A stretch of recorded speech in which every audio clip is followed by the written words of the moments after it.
Knicks family, what's poppin'? It's your boy. And look, I am very glad to be back in the building here on YouTube. It took a while. It took way longer than I expected, but I'm finally back, and we're going to go ahead and get rocking. So we're going to do this right now. It's open mic night. And what's that mean?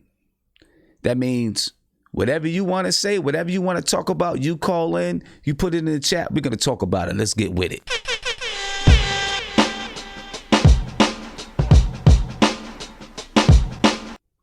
Let's rock, Knicks fans. Let's do it. I got my man Andy in the chat.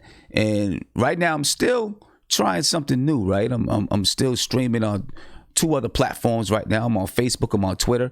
So I want you to let me know, I want to make sure everything is going smooth, everything is going good. You know, so if there's, you know, I'm using a new software to try to get this done. You know, so if it's not going good, you let me know. All right. Hopefully everything is going right. Just let me know in the chat, you know, say, hey, it's choppy or whatever it is. And I'll know for next time it's not working. Okay. Like I said, it's open mic night. Right. So I'm going to be taking calls all night. I'm going to be looking at what you're saying in the chat, and I'm going to respond to what you're saying in the chat. If you're in the video chat, you know, we're going to talk about what you're saying in the video chat. You know, basically it's just open. You know, whatever you want to talk about, that's what we're going to talk about. You know, even if it, you know, it might have something to do with the Giants. It might have something to do. Well, I don't want to talk about the Jets. So you don't have to, you know, if you're a Jet fan, don't ask no questions. I'm going to just laugh at you. Not sight. I mean, but honestly, I don't know too much about what's going on with the Jets or the Eagles or the Cowboys, you know what I mean, or the Redskins. So if you have questions or anything about that, I'm not going to have answers for you. You better believe that. You know, but, you know, if you want to talk about stuff, man, we can talk about it. We can get it popping. We get it going. We got a Jets fan joining the chat right now in Guermo. I should kick him out just because he's a Jets fan. And he has on a green shirt. I should kick him out. But anyway, man, I'm glad to be back in the building. You know, we're doing it here on YouTube. I feel good. And I don't know what took so long for it to come back, to be honest with you. It took a while. And this is the thing. I didn't even get an explanation. I just got an email to say, you know, we looked at your paperwork and you got your video back. That's it. That's all I got. It's craziness, man. It's wild stuff. But hey, it is what it is, man. We're back and we're rocking. Today is open mic night. Say what's on your mind. Whatever you're thinking about, that's the topic at hand. Whatever you want to talk about, that's the topic at hand. Since I've been gone, we didn't have too much stuff go on. You know, but a few things that maybe we could talk about in case you missed it. I'm pretty sure I've seen the views, so I'm pretty sure you guys checked out the previous videos anyway. So, you know, that's a good thing that you still checked out those previous videos. But I'm still, you know, I was on with the entertainer last night. There's not that much Knick news going on. Maybe a little bit to talk about. We can get into it, you know, to some things. The first thing that I do want to talk about, though, and I know it's open mic night, but I'm going to get my chance to, you know, speak what I want to talk about, what I want to talk about first. I'm going to get my chance to do it. Now, the first thing that I want to talk about is FIBA. FIBA basketball. Frank Ntilikina is going to be playing in FIBA basketball. I talked about it on the last stream a little bit. I want to get into a little bit more depth because Frank is going to be playing all throughout the month of August. Right? Kind of like warm-up games, scrimmages, warm-up games and things like that, where he's going to be playing throughout August. So he's going to get a lot of playing time in throughout August, which is really, really good. You know, and if Julius Randle is going to be, you know, if he's in training camp. So what Frank Ntilikina is doing is basically the training camp for France, right? It's basically the training camp where they're going to be practicing, scrimmaging, and then playing some games to get warmed up. what my hope is that Julius Randle participates the same exact way, or the U.S. team does the same thing, and they get a bunch of warm-up games so that Julius Randle can be in shape. You know? So I want to talk about it just a little bit. I did last time, the last time I wanted to look at FIBA basketball, I didn't really go into a full out. What do I want to say? I didn't go into a full out preview of FIBA basketball. And of course, I don't know a lot of the players.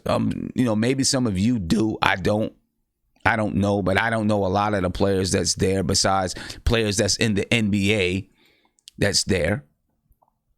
And, FIBA basketball. But I at least want to look at, some of the teams.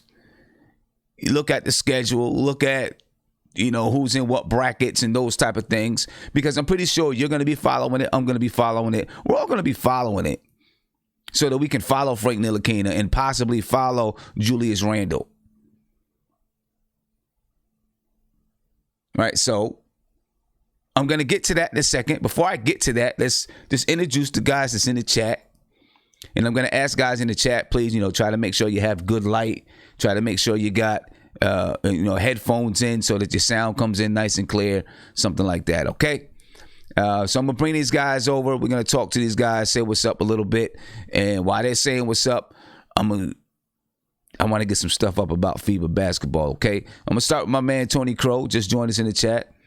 I haven't seen my man Tony Crow in the chat in a minute. Obviously, we haven't been here on YouTube in a minute, so I'm glad to be back. I'm glad to see my man T Crow. Tony, what's cooking, man? What's popping? Can you hear me? Yeah, I can hear you. Can you hear me? Yep, I can hear you. You're a little bit low, but I can. All right. The screen went black though. Yeah, hold up. I was trying to put my name in, and I don't know what happened. Oh. Tony Crow's gone. He'll be back. All right. I'm going to get to, and if you can, please make sure you put your name in. I'm going to come to Guermo. Guermo, go ahead, man. What's cooking? What's popping? Not much, man. I'm looking forward to this FIBA stuff, man. I think it's a big chance for Julius Randle to show off. And about the weight thing, too, man, I agree. I think with the Lakers, his last year with the Lakers, he was in tip-top shape, especially in the second half. And then I was watching games from the Pelicans, and he seemed a little heavy. And even when AD was there, he looked a little like he gets a little tired, especially on defense, even though he wasn't playing great defense. So love to see him get in shape. And with the Frank Ntilikina thing, man, I know the whole FIBA thing might be his preseason and summer workout thing, but I'm disappointed because I still think he should have played some league with the Knicks. But if he tops out with France, so he plays extremely well with France, and he doesn't bring that over to the Knicks, then I don't know. He might have to move on from him. But we'll talk about it as the show goes on. All right, yeah, because I want to ask you a question about that. Then I want to ask you a question about that. So I'm gonna come back to you after this, and we'll talk about that. All right, let me get to Andy, and then I'll come back to you. I'm gonna get to Andy, and then the new guy that's here in the chat, but my man. Gorm, let him know while I'm talking to Andy to get his name in the chat because we need everybody's name in the chat. Andy, what's going on, man? What's popping? Yo, what's up, guys? Happy you are back, Sim. Happy I am back here because I was on vacation and I missed a few shows live. So I'm happy I am back, and I'm happy you got the FIBA topic on when I am on because I got some notes that I made about France national team and Frank's chances there and stuff like that. So I will gladly chip in on that topic. Okay, good. Where were you vacationing, man? In Poland, just my country around the sea line, so sea coast. So it was fine. It was a whole week. So what's the weather like in Poland? It's a little bit colder maybe than in New York. So it's less humid, at least where I live, because I live like 500 miles away from the sea, so it's less humid. Mm-hmm. But if you go to the sea, it's a little bit colder, definitely colder than in the States, in around New York at least. Okay. Now, don't take this the wrong way, but I'm going to ask you a question. Any black people in Poland?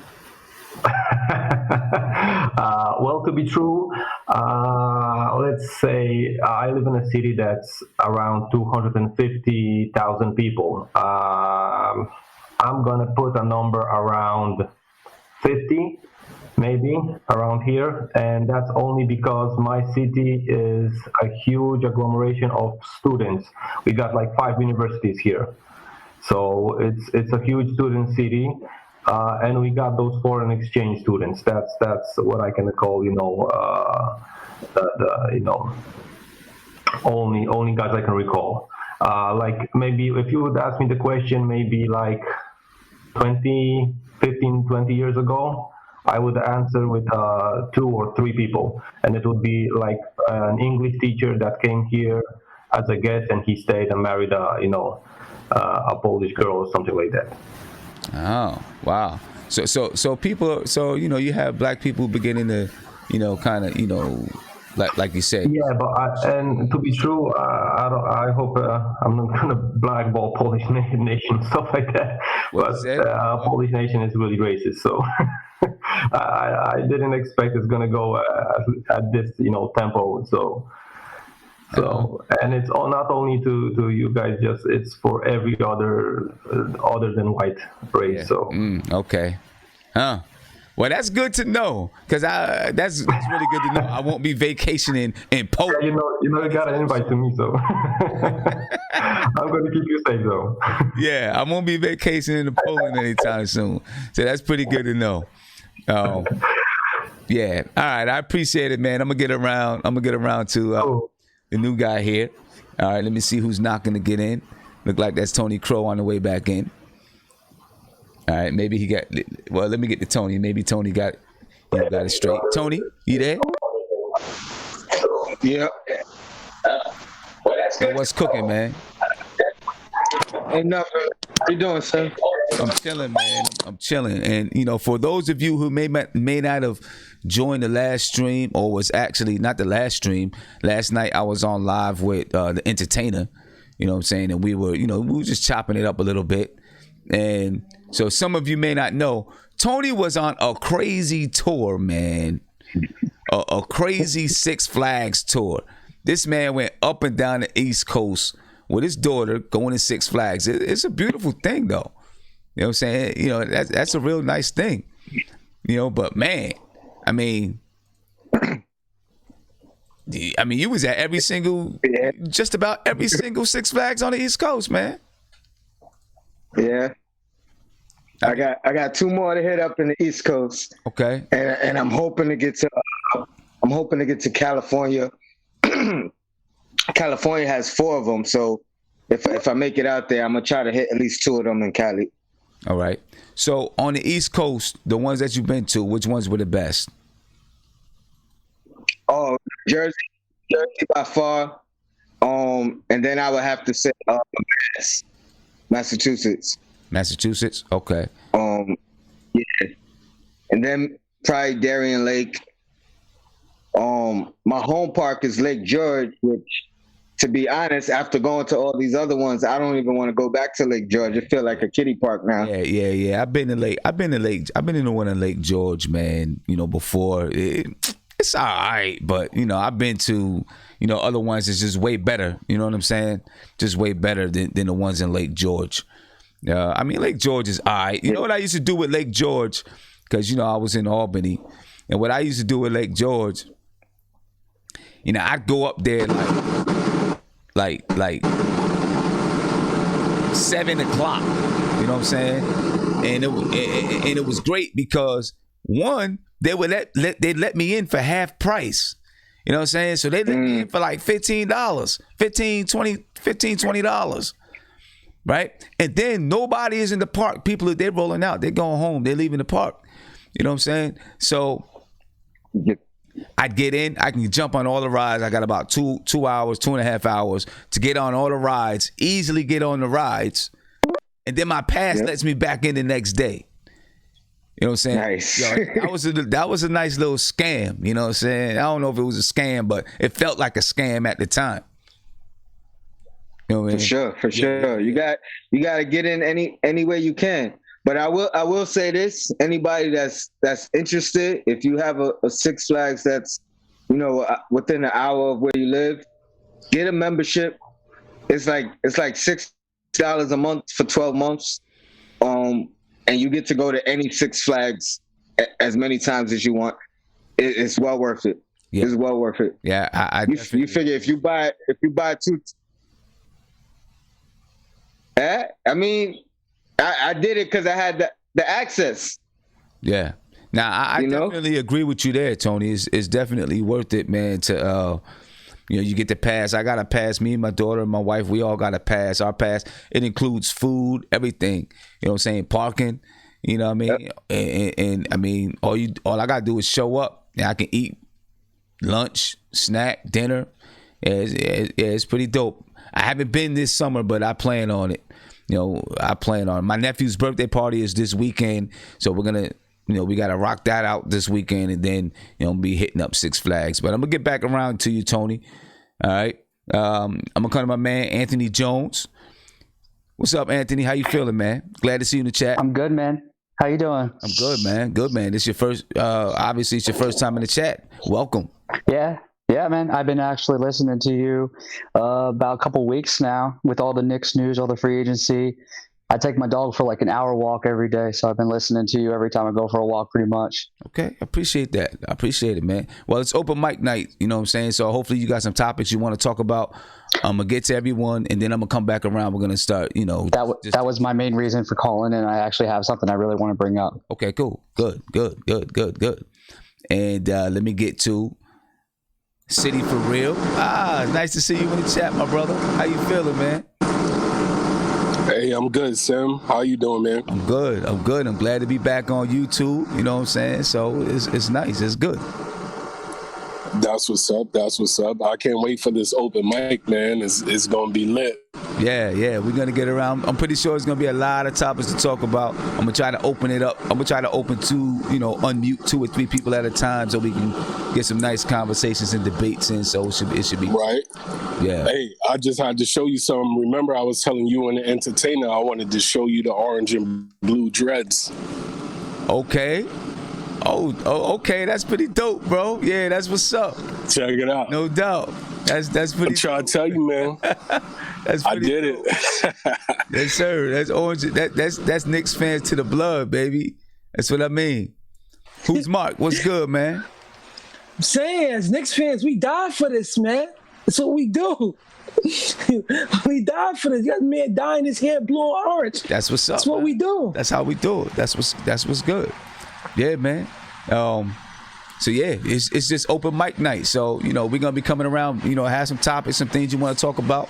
I'll come back to you. We gonna blow it out. All right, I'm gonna come back to Guillermo because he kind of had something. We were talking about. I'm gonna come back to Guillermo and Andy because we were doing a little FIBA thing real quick. So and then I'm gonna come back around to everybody. All right. So yeah. The FIBA thing, before we even get to it, the one thing I do want to look at when we're talking about the FIBA basketball, Frank Ntilikina, is the schedule. And it's a pretty good August schedule for Frank Ntilikina. All right? Pretty good August schedule. And I do want to say, anyone that calls in is open mic. So anyone that calls in, right? I know it's open mic, but I still need you to watch your language. I want you to come with the energy. You got energy, come with your energy, but make sure you watch your language. All right, be cool, and have something prepared that you want to say. All right, I don't want you to just call in and just say anything. I want you to have something prepared that you want to say. All right, but let's look at this FIBA thing real quick. And this is from the French Knicks podcast on Twitter. So big shout out to the French Knicks podcast from Twitter. Who blessed everybody with the schedule. So this is Frank Ntilikina's the French national team's preparation games. That's what they call them before the beginning of the FIBA World Cup. And you can see, there's 1, 2, 3, 4, 5, 6, 7, 8 games in August. That's a pretty good schedule, in my opinion. You know what I mean? A good schedule for him to get some.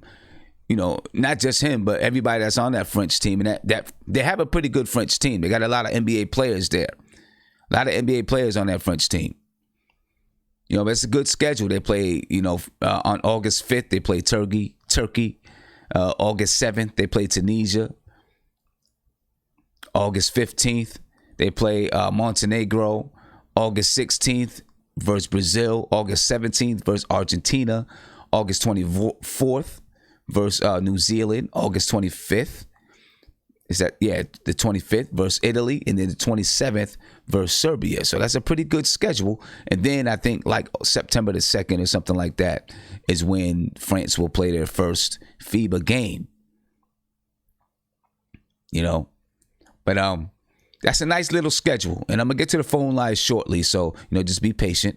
That's a nice little schedule. I want to get back to Guermo, right? Because Guermo, you know, the one thing that you were just saying about Frank, you know, you were saying if Frank Ntilikina plays well at FIBA, right, and then he comes back and he's not playing as well, then you think that's a problem. But let me ask you this: if he goes to FIBA and he plays well, he does well, and then he comes back and he's not doing well, is that an indictment on Frank, or is it an indictment on maybe the system? Not saying that the system is bad, and an indictment that he just does not fit in with the system that Fizdale wants to play. I'll say this: it could be an indictment on both, man. We have to see what the system is in France, and we have to see what he's doing in New York. Now, obviously, Fizdale wants him to be more aggressive, wants him to be the guy that when the ball comes to him in the corner, he's wide open to hit those threes, right? And understand, we saw in France in the European game, there's a lot more off-ball movement than what we saw last year. So, you know, it depends on what it is. But at this point, and this is why I was so disappointed in Frank not playing the Summer League, you know, what that success that he's shown over there, you know, you're playing both overseas and NBA. You have to somehow show convergence of like, all right, I'm starting to understand the NBA game a little bit better, and I can bring my skills and translate them a little bit better to what we're doing over here. Because let's be honest, I don't think Fizdale's going to use the same way he's going to use DSJ, right? I think Fizdale's going to concede a little bit and say, all right, he's not going to beat guys to the basket, but when you're open, you have to give us those shots. You know what I mean? Like, you have to be aggressive. Even if it's you driving to the basket, draw the fouls. You're a big guy, you're lanky. Get those fouls on you. So, you know what I mean? So, to me, that's why I thought the Summer League, him missing Summer League was so crucial, man, because, you know, you go into France, that's your comfort zone. Let's be honest. I remember guys like Rudy Fernandez, when he played with Spain, this dude looked like a world beater, and he was one of my favorite players. And he goes to the Blazers that had him. They had Travis Outlaw. They had the other guy, I can't remember, with the kind of like the oval head. And those guys did nothing. But Rudy Fernandez was a guy I was like, all right, he's going to do what he did in Spain, and it never translated. And then it was like, oh, I always want to go back overseas. But I was like, all right, go and kill overseas. But this is the NBA, man. So to me, Frank has to step up. Look, I've been clamoring for this guy because I still think he's naturally talented. But, you know, I understand he's 20. But at least show the aggression, Sim. At least show the aggression that, hey, I'm going to try to draw fouls. I'm going to take these shots with no fear, because we saw him with a few games of France, and he was hitting shots. Like, he looked like a little, I won't say a star, but he looked better with that team. So if it's confidence, you're playing the big leagues. You got to show that confidence here. And that Summer League thing, that could have been it. But, you know, if he shows it overseas and doesn't show in the NBA and the similar system, that's a diamond on him. And that as much as it hurts me to say, because I still see him as talented, and I can see another coach getting more from him, you know, you have to move on from that, because he just doesn't fit your system and he's not confident enough. You know what I mean? And this is such a logjam. What are you going to try to claw out 15, 20 minutes for Frank to get confident? Nah, that 15, 20 minutes could have been developed when he was with the Summer League. We could have seen that instead of Kadeem Allen. We could have seen him be aggressive with these young kids, controlling the flow of the game with these young kids, because he knows the system. He knows it better than RJ. He knows it probably better than Knox as a point guard. Okay, so this is what I want to ask, you know, in regards to the Summer League. Do you really get that much developmental time with the Summer League, though? I mean, what do you play, 4, 5 games at the most? And I mean, it's like you got like a 2-week time span, right? Like 2 weeks that you're in the Summer League. I've coached community service, right? Community service basketball. And there's usually 8 games or 10 games over a span of 2 months. You get 1 practice a week. You could do a little bit of development there, but not much. This here, you're talking 2 weeks and maybe 5 practices. Right. But development really gets done there. But Sim, take this into account, right? Frank coming in as the quote unquote elder statesman, outside of Kadeem, but you know, Frank was drafted by the Knicks, right? Right. I'm not going to speak for all the players, But I know that when older guys kind of show like an inkling to the younger guys, and they kind of sacrifice their game. First, we're talking about 5 games. That 5 games should translate to, all right, yo, hey guys, look, blasey, blasey, blasey. You know how the Knicks are gonna do, blasey, blasey, blasey. Let's play in some summer league camps together. Let's work out together. It's not just playing in games, Sim. It's also developing a relationship. You know what I mean? When you show that you want to take, hey, I've been here for 3 years, and even I'm trying to learn. You can, within those 5 games plus days throughout the summer. Now, if you go now, you don't want to play in summer league, you want to play in France. Let's be honest, it's a little bit of an alienation, right? You're kind of alienating your guys from. You're not taking a step to say, hey, I'm not trying to be the leader of you guys, but I want to be a part of you guys. Let's work together. All right, we're gonna play these 5 games. I know what Fizdale likes. I know the sets he likes to run. Let me try to get you guys in good sets. And I know it's only 5 games, but let's get that chemistry going, which I think is extremely important. Right. Then you carry that. You could do that in a Drew league, right? Then you go in the preseason. Fizdale sees that. He's like, all right, Frank has been playing with RJ. He's been playing with Knox, 2 guys that we have high hopes on. Let's see how that translates into preseason. If it looks good, hey, maybe Frank is that guy that we give the 15, 20 minutes to and take away minutes from other guys. Maybe take away minutes from Elfrid Payton, take away minutes from DSJ, because Frank has been playing with these guys. Because DSJ didn't play in the summer league. That's what I was going to ask you. How come the same things don't apply to DSJ then? I mean, because all of the things that you're talking about really don't have much to do with the fact that, you know, Frank's time was up and down. You know, you were talking about getting to know the players, showing that you're a leader with the players, showing that you're in the foxhole with them, and those type of things. DSJ didn't play in the summer league, and he's not playing in any kind of FIBA or anything like that. You know, I'm not saying anything wrong about DSJ. I'm just saying, right, you know, he's doing the off season. He's got his off season goals, and it looks to me like he's, you know, really trying to meet those goals. So I'm not saying he's doing anything wrong. I'm just asking why doesn't the same thing apply? 2 things, Sim, and you know this for a fact. You've seen coaches, and you talked about this the other night. There could be a guy who's mad talented on your team. If he is not your coach, if he's not the coach's choice, the coach's choice is always going to take precedent unless that other kid shows out, right? Frank was not drafted by Fizdale, right? DSJ wasn't drafted by Fizdale either, but they made the trade for him, right? And this is a guy that people been clamoring, oh, this is a guy that Knicks should have drafted, blah, blah. Frank is behind the 8 ball. He's essentially the number 3-4 point guard. Yeah, when you're the number 4 point guard versus DSJ, who's arguably the number 1, number 2 point guard, you don't got a lot of leeway to not be doing to do what the second guy is doing, right? And I didn't absolve DSJ from it. I said that DSJ better learn point guard skills from Chris Paul. I also said that he should be in the summer league as well. But Frank is at the number 4 spot, like in terms of the depth. DSJ ain't. I get that, but the thing is, like, this was determined before free agency even started. Change it up. Sim, I'm sorry, man. Don't get me wrong. FIBA is very important and playing with but you're in the NBA, bro. Like, I'm sorry. FIBA does not take precedence over your NBA career that's in limbo. But I'm not saying limbo, but your Knicks career, which is in limbo. That it does not. When you're in the league, the NBA is a top league. You have, hey, I'm Kansas. Hey, friends, I'm sorry. They'll understand, and you're gonna come. If you're good, they're gonna bring you back. If Jordan was French and Jordan said, hey, I gotta play in the summer league, blah blah blah blah, and Jordan showed that he's Jordan, you think if Jordan was French or whatever, they're gonna be like, all right, we understand. Hey, come back and save us because you're that good. Come on, Cindy. I mean, I get that. I just don't know. You know, I mean, I would have liked to have seen him play in the summer league. I just don't know what all the parameters were behind the scenes. You know what I'm saying? That's true, Sim. But put like this: if one of your girls on your AAU team, or one of your young ladies on the AAU team, right? Say they had an obligation to play some not as important tournament in another state or something like that, right? Okay, but see, and then they had your AAU tournament, which was huge. Like, this is like, yo, we got to win this, blah blah blah, right? If that young lady said, all right, I set this up months ago, it's not as important as this, but let me cancel this out because, look, I don't have a good standing with Sim. I got to show, like, he knows I'm talented, but I got to show out, and I got to show that I'm extremely dedicated. There's one thing in saying I'm following the rules, I'm doing what I was supposed to, versus I'm going to drop what I was supposed to do to show you that I am committed. Like, I'm in this. I'm dropping everything because I want to show you that I'm committed.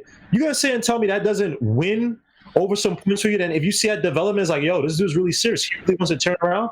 Well, that doesn't first of all, I'm not sure that FIBA is less important than Summer League. Honestly, No. I said FIBA more important than NBA, Sim. I didn't say summer league. I said NBA in general, man. I know, but we're talking about that summer league. I don't know if FIBA is less important than the summer league, especially if he was in training camp with FIBA throughout July. He's playing with better players that's in the summer league. And I know it's not Knicks players. I know it's not players that's from the New York Knicks. But he's definitely playing with players who are better than who's in summer league, which if you're talking about for his development, may be even better for his development. Wait, how's that better, Sim? Because the overseas game is different. Yeah, and him playing with better talent might hide some of his deficiencies. If I show more development in a league with lesser players, I mean competition's gonna be lesser because it's summer league guys, right? If I can show that my game translates better with lesser guys in a game that's based to the NBA, isn't that better development than me going over and playing with a bunch of talented players and we playing a different style in an overseas game? Like, look at Carmelo. That game that he showed when he was playing with USA, when he was hitting like 10 threes a game or whatever it was, that didn't translate to the NBA. You could be a star in summer league. I remember, you know what I mean? But I think that with Carmelo, it could have translated to the NBA. It could have, but it didn't. His mentality maybe stopped it from translating to the NBA. Frank Ntilikina doesn't have that same mentality. I don't know. I'm not ready to say that FIBA. I would have liked to see him play in summer league, but I'm just not ready to say it was just a total. That was just the dumbest thing ever. No, I didn't say that, sir. And just an example, if people don't remember, go back and look. Remember a guy named Richard Jefferson? Yeah. Remember, he played in some. Not saying he got his. He was whatever. But he got his comeuppance from summer league. I still remember that year, and he turned into a 17, 18-point guy and a cog for that Nets team with Jason Kidd and KMR, and then when Vince Carter came. So I'm not saying that he's stupid, he's totally stupid, whatever, blah, blah. I'm just saying that if you are totally dedicated to being on this team, and again, Sim, we need guys who are all in. We don't need guys who are half in, or my agent's putting out leaks out there that might leave. We need guys who are going to sell themselves like, yo, I'm all into what Fizdale's doing. Even the guys who are coming in for one-and-one type deals, we need guys to buy in, because the young guys like RJ and Knox, they're going to look to these older guys and say, are they buying in or not? And Frank is essentially a vet. So I'm not saying he's stupid for it. I'm not killing him for it. I'm just saying that sometimes taking that step above and beyond what is called for you is sometimes better than just doing the status quo of, hey, I signed up for this, I'm doing this, blah, blah, blah. That's what I'm saying, man. I'm not saying he's stupid, and I still like Frank. I get it. I just don't know if, I don't know if the Knicks actually probably see it that way. You know what I mean? I know people point to Kadeem Allen, right? And I'm gonna go up to Andy because I know he's got some things he wants to say about summer league. People point to Kadeem Allen and the fact that he played summer league, and I pointed to him too. I'm not going to say that I haven't. I pointed to him too. But there's also a difference between Kadeem Allen and Frank Ntilikina. Kadeem Allen is playing for his NBA life right now. That's one of the reasons why, yes, he's only on a 2-way contract. He's been basically in the G League for most of his NBA career, kind of going back and forth between the NBA and the G League. So, yeah, Kadeem Allen, and I thought about this the other day because I did, I was one of those people who said, well, Kadeem Allen is playing, Frank should be playing. But then I thought about it. And I was like, wait a minute, though. Kadeem Allen doesn't have a guaranteed contract in the NBA, right? He's on a 2-way contract with the Knicks, not a guaranteed contract in the NBA. Frank Ntilikina already has a guaranteed contract. Frank Ntilikina's already made $12 million in the NBA, or $13 million, $14 million in the NBA. And I'm not saying this is an excuse for him not to be dedicated, because I think the guy is dedicated. That's not what I'm saying. I believe that he's very dedicated. But so there is a difference as to why Kadeem Allen, who's maybe been in the league a little bit longer, may still be playing summer league, because he's still looking for a guaranteed contract. So he's really, he's desperate. He's in desperation mode. He's still looking for that guaranteed contract. Frank's had a guaranteed contract for a few years. And I don't know. Andy, Well, I got a short list of pros and cons, and Frank getting to the national team and stuff like that. And I would like to start with the, let's call it, the cons, the minuses, the worst thing that Frank has among himself in the national team, because everybody's saying like he's got already a starting job there and stuff like that. But the problem is he is the youngest player on that national team, and he's at least 3 years younger than the other guy even. So imagine, it's like I told, like I don't know, maybe a year back even, when you're the youngest guy on the team, you and the position of him, maybe they're gonna play him probably at the point guard. So he's got a really tough thing to do. I know that they're all friends, they have one same goal as a national team, but it's really hard for a point guard being the youngest guy on the court and trying to be the general of the older guys and stuff like that, the vets like Batum and DeColo and Fournier and stuff like that. So that's one of his problems, that he's the youngest player, and he's the youngest by far, because 3 years difference is really a huge difference with those guys. Other thing is he didn't participate in even one game of the qualifiers for the FIBA World Cup. So imagine you basically you get the chance to pick players for the games, the qualifiers and stuff like that. Of course, the NBA season is there, so you get NBA players away from the team. But even the rest of the guys, at least even Gobert, Fournier, they at least played in 2 of those games. So they've been with the team, and probably Frank, there was a window when they played the national team games, but Frank was injured at that time. The third thing that's bad luck for him. Actually, the point guard position in France national team is really stacked.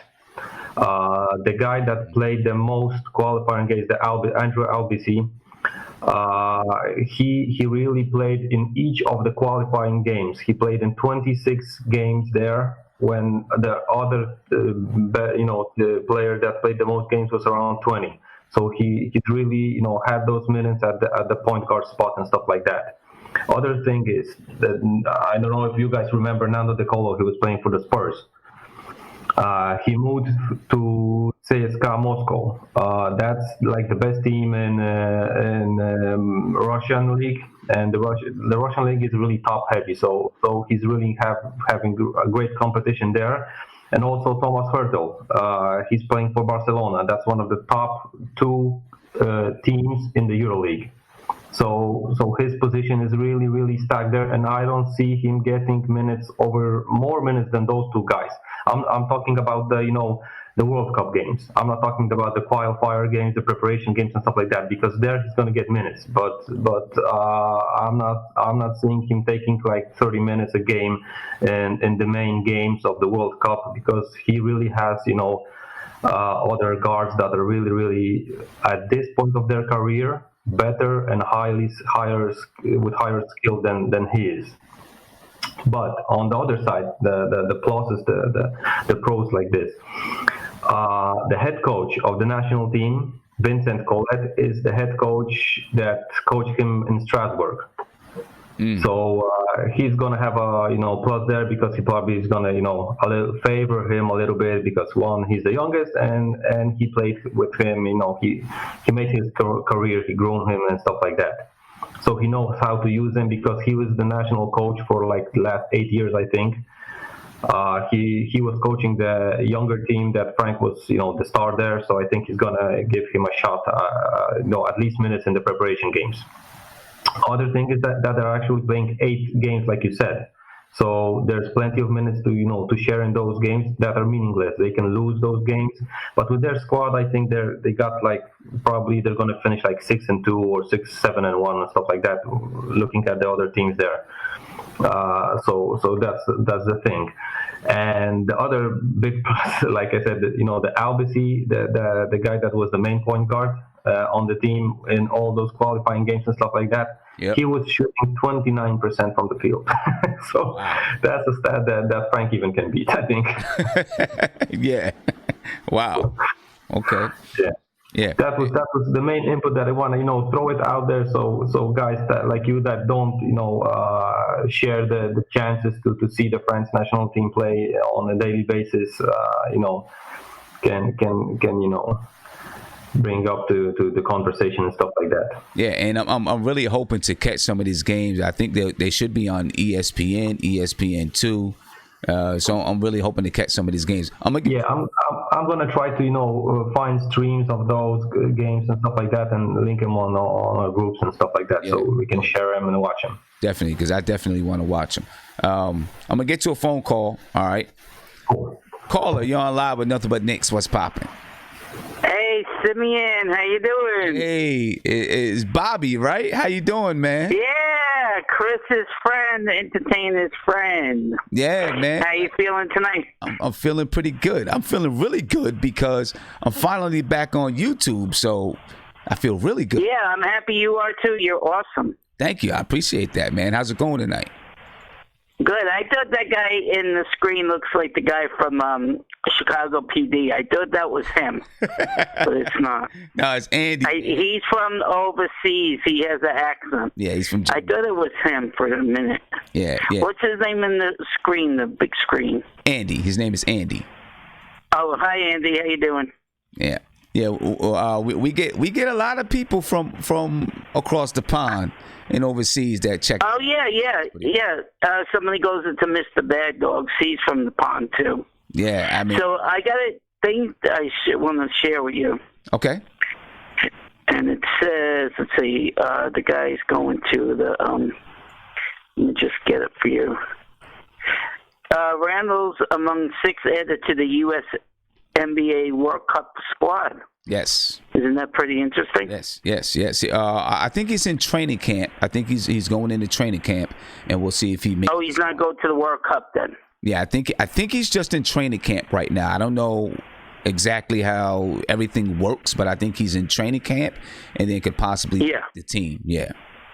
Oh, did you hear about the Giants guy? He's out for the whole season.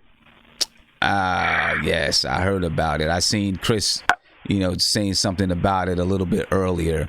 And man, I guess who they're training out too. The guy from used to play for the Panthers. What's his name? Calvin. No, what's his name? Benjamin. Benjamin something. From the Panthers. Remember the Panthers? I'm not sure who you're talking about. I'm trying to think. I can't remember his first name, but he's gonna work out. He's working out with the Giants. They're gonna try to get him as a receiver. Okay. I hope they sign him. He's good. He played with what's called Newton. He was good with Newton. Do you think they should sign Zach from the Cowboys?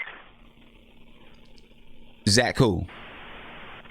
The running back. Ezekiel Elliott? Yeah, I think they should. Yeah, I think they should. Where would he fit with where would he fit? No, not the Giants. I mean, the Dallas should sign. Dallas. Give him the money. Oh, yeah. Oh, definitely Dallas. Yeah, they should. Yeah, Dallas. Yeah, because they signed the other guy from the Raiders. They just picked up. Yeah. Get that guy the money. Yeah, I agree. He's a great running back. Why not? Right. He's a great running back. So, how's your night doing? Good. My night is going very good so far. I've been working in. And you're from upstate New York, Albany area, right? Albany area. I'm from upstate New York. Yeah, I used to live in New York. I was born in the Bronx. I moved to Queens. So, where do you live now? I live up in Vermont now. Oh. We moved to New Hampshire, then moved to Vermont. You know Vermont? Yeah. I've been to Vermont several times. Yeah. What part of Vermont you been? I don't even remember. It was so long ago. I live in Brattleboro. It's just like when you first go over the border from Massachusetts. Okay. You're right into Brattleboro. Yeah. I was actually actually recruited by Southern Vermont. It's a college named Southern Vermont. I was actually. Oh, play for basketball? Yeah, for basketball. Yep. All right, that's a good thing. Did you play for them? I did not. I played at a school in Albany. Albany, the Albany Tigers or something? I played for, it was Sage Colleges, the Junior College of Albany. Oh, it's not where the Giants trained out. No, that was SUNY Albany. I didn't play for SUNY Albany. Yeah. I did go to school at SUNY Albany, but I played for the Junior College of Albany. It was a Division I junior college, so I got some scholarship money to play there and stuff like that. So, yeah. I tried to go to that thing about the Knicks thing. They're all out of seats now, you said?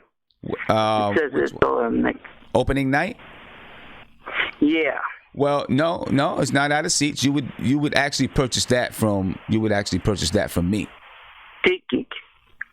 Yep. Oh, from you. Yep. You would purchase those tickets from me. Oh, okay. How much are they? How much are the tickets? Well, right now you're making deposits, so the deposit is about $100 for the deposit, and then when the remainder of it comes out, when the schedule comes out, and I get the remainder of the, of what it costs from Madison Square Garden, then I would invoice you for the remainder of it. So last year when we did it, it was like $220.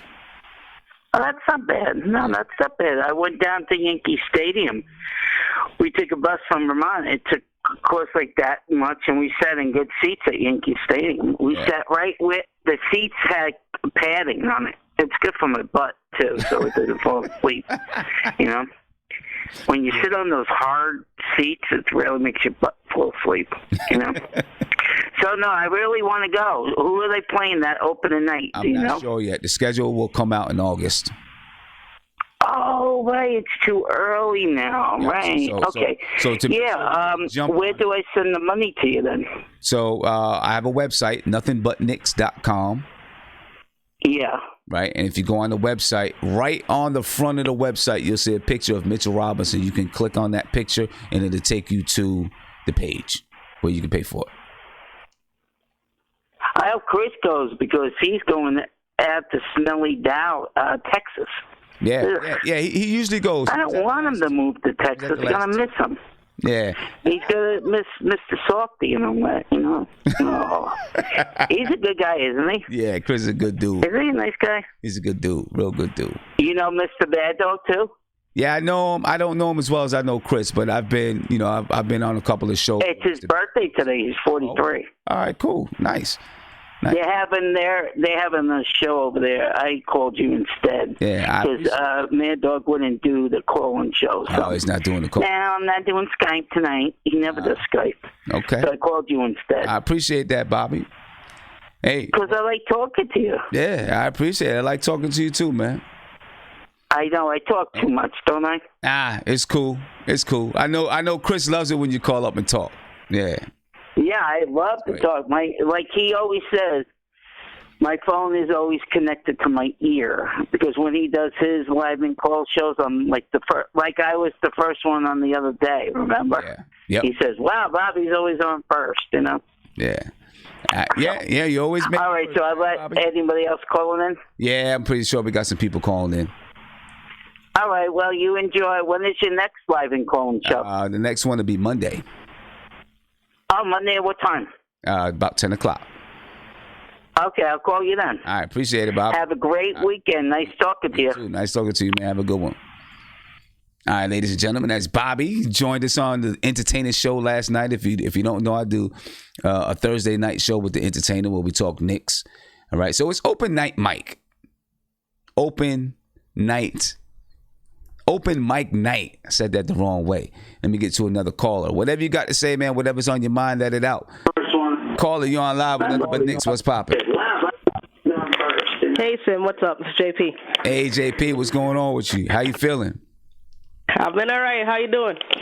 I'm doing good. Doing a lot better now that I'm back on YouTube, man. I had to. Well, congrats on that. Yeah, appreciate it. So what's on your mind, man? It's open night, Mike. Whatever you want to talk about, it's on you. It ain't nothing much. I mean, it's just, I don't know. I mean, I'm looking forward to, football season, Knicks basketball, I have a question for you. You're a Giants fan, right? Yeah, I'm a Giants fan. Right. So I'm a Jet fan, and I just viewed. I think what is his name? The Bad Dog. Yeah, Mr. So he just released a video where he's like, yeah, you know, he feels that Daniel Jones will be better than Darnold, and that's fine. That's his opinion. I'm not even worried about that.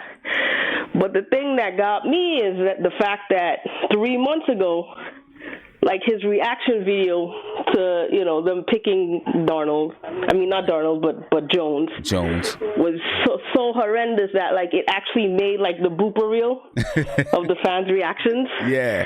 So to me, it's like I get the fact that, and he's a true fan. It's like, okay, well, like as a Knicks fan, I don't like every player on the team, but once they're wearing my uniform, like you got to support them. Yeah. But it's just the drastic change. I kind of found that to be kind of hilarious. Yeah. And he had like different reasons as far as why he felt like, you know, Jones had, you know, maybe better. But what is your take on Jones and his possible potential? You know, as a Giants fan. I'm not sure. I'm trying to trust Gettleman, right? I'm trying to trust them and that they're making a good decision. What I don't like, I don't know if I want to say I don't like it. What I do and don't like at the same time. Right. I do like the fact that he came up in the Eli in the Manning camp of football, right? Yeah, I like that too. I think you want that professionalism. Yeah. I mean, any sport. So exactly. Yeah, you have to. I like that too. So I got to give you that. And you know, I like it and I don't like it at the same time because I don't really. Okay. I don't like it only because it says to me, you know, they want everything in a box. It has to be a certain, like, you know, whatever the Giant quarterback is, they have a picture of that quarterback. Yeah, and if that person doesn't fit within whatever they're looking for, then they're not interested otherwise. Right. And it's like okay, I get that. Yeah. I don't know if I want to use the word politics, but I get it. No, I get it. The Eli Manning connection. So we're working with this. You know, I'm not a big fan of that. You know what I mean? Well, is it safe to say that we always talk about how Frank is the most like polarizing player on the Knicks? I think you could say the same thing for the Giants fan and Jones. I think there's also tied into the fact that you would want Jones to be on the same level of Darnold, if not better than him, because the Giants actually passed up on Darnold. So it's going to look bad if you guys passed up on him and the guy that you picked, you know, doesn't pan out too well. Doesn't pan out to be him, yeah. Now I don't know. It's just like, go ahead. He does have a strong arm, right? He can move. He can move his feet. That's something that we haven't seen in a quarterback in I don't know how long. Dating back to maybe Jeff Hostetler, you know, could move his feet a little bit. Eli Manning can't move. He can't move his feet back there, and that's important in today's football game because you got defensive linemen who are, I mean, they can run as fast as running backs sometimes or defensive backs. I mean, these guys is not like back in the day. So you gotta have a quarterback that can move his feet, scramble a little bit, get outside the pocket, and make plays outside the pocket. I think Daniel Jones can do that. We'll see how his accuracy is when it comes to the NFL. Okay, so I would assume that you would want him to play some games this year. I would. And if so, how do you deal with this Eli thing? I don't know. That's tough. It's tough. It's tough. I mean, honestly, I think they've got to come in. Listen, this is Eli's last year, right? As far as his contract is concerned, right? Yeah. Mm-hmm. Yes. You know, the whole thing with, you know, Eli, I get it. I mean, I get it because I would have liked the same thing done to Patrick Ewing, you know, the same respect given to Patrick Ewing with the Knicks back in the day. You know, I mean, Eli had, you know, he led the team to 2 Super Bowls, you know. So I get the whole respect thing, but I do also feel like, you know, hopefully he feels that Daniel Jones is a serious threat. And that he's like, yo, I really got to watch my back because this guy is a serious threat. Or maybe the conversation has already been had that, Eli, this is the last year of your contract. We want you to train this guy to take over. And if it's that kind of a smooth transition, where, he's like, okay, you know what? I'm on the last year. We're going to train him to take over. Yeah. And I'll move on to someplace else. I'm with that if that's the case. I still don't know this season. If Daniel Jones looks ready to play, do you keep Eli out there just because he's Eli and he has the reputation? He has his status in the NFL. That's a tough decision. I guess it's going to depend on this. If Daniel Jones puts you in a position to be in the playoffs, then maybe you go ahead and say, look, we got to go ahead and go with the future now. If he doesn't really put you in a position to make the playoffs, then maybe you just say, okay, we'll let Eli Manning ride it out, train at Daniel Jones, and then let Daniel Jones take the reins next season. All right. Can I? Well, me being a Jets fan, I saw how the Jets did it last year, where I don't think it was their intention to start Darnold. I think they wanted to start McCown, but it seemed as though Darnold grasped the playbook faster than they thought, so they had no choice but to start him. So I think that if Jones kind of shows that same thing, then you would have to start him. Yeah. I mean, the guy's making a lot of money. Like, you can't just have him sitting there. Yeah. But can I just quickly go on to Frank? You know how I feel about Frank as much. We pretty much have the same sentiments for Frank. And,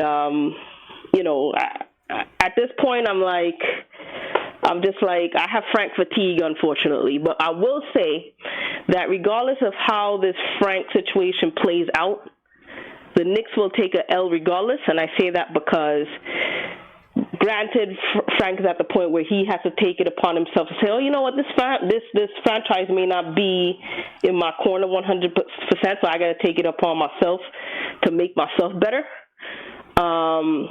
They will take the L because I understand that this particular regime did not draft him, but he's still under the Knicks. He still plays for the Knicks. So if they let him walk out the door where they didn't develop him to the point where we could trade for him and get picks back, or if he doesn't develop enough to the point that we could use him on our basketball team, is a failure. I'm not a fan of, let's say, Dennis Smith Jr. because I like my point guard to be pass first, and I like my point guards to have a high IQ of the game, and I don't think Dennis Smith Jr. does that. I think he's just strictly, athletic and is lacking a lot of skills that I'm looking for in my point guard. But at the same time, I want him to, whatever his potential is, I want him to reach the max of that, because the Knicks will be able to benefit regardless, either by trading him and getting the best package we could get for him, or he's just going to ball out and we'll benefit from that. What do you say to that? At this point, with this back and forth, Frank is useless. The Knicks didn't treat him well. They, the whole, watching Knox play through all his mistakes, and if you're part of that school, that's fine. But I've seen games where Frank had a terrible first 5 minutes and they sit him down for the whole game. Hey. I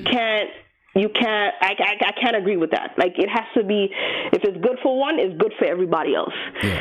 So going into this fifth thing, this year, he has to be fair.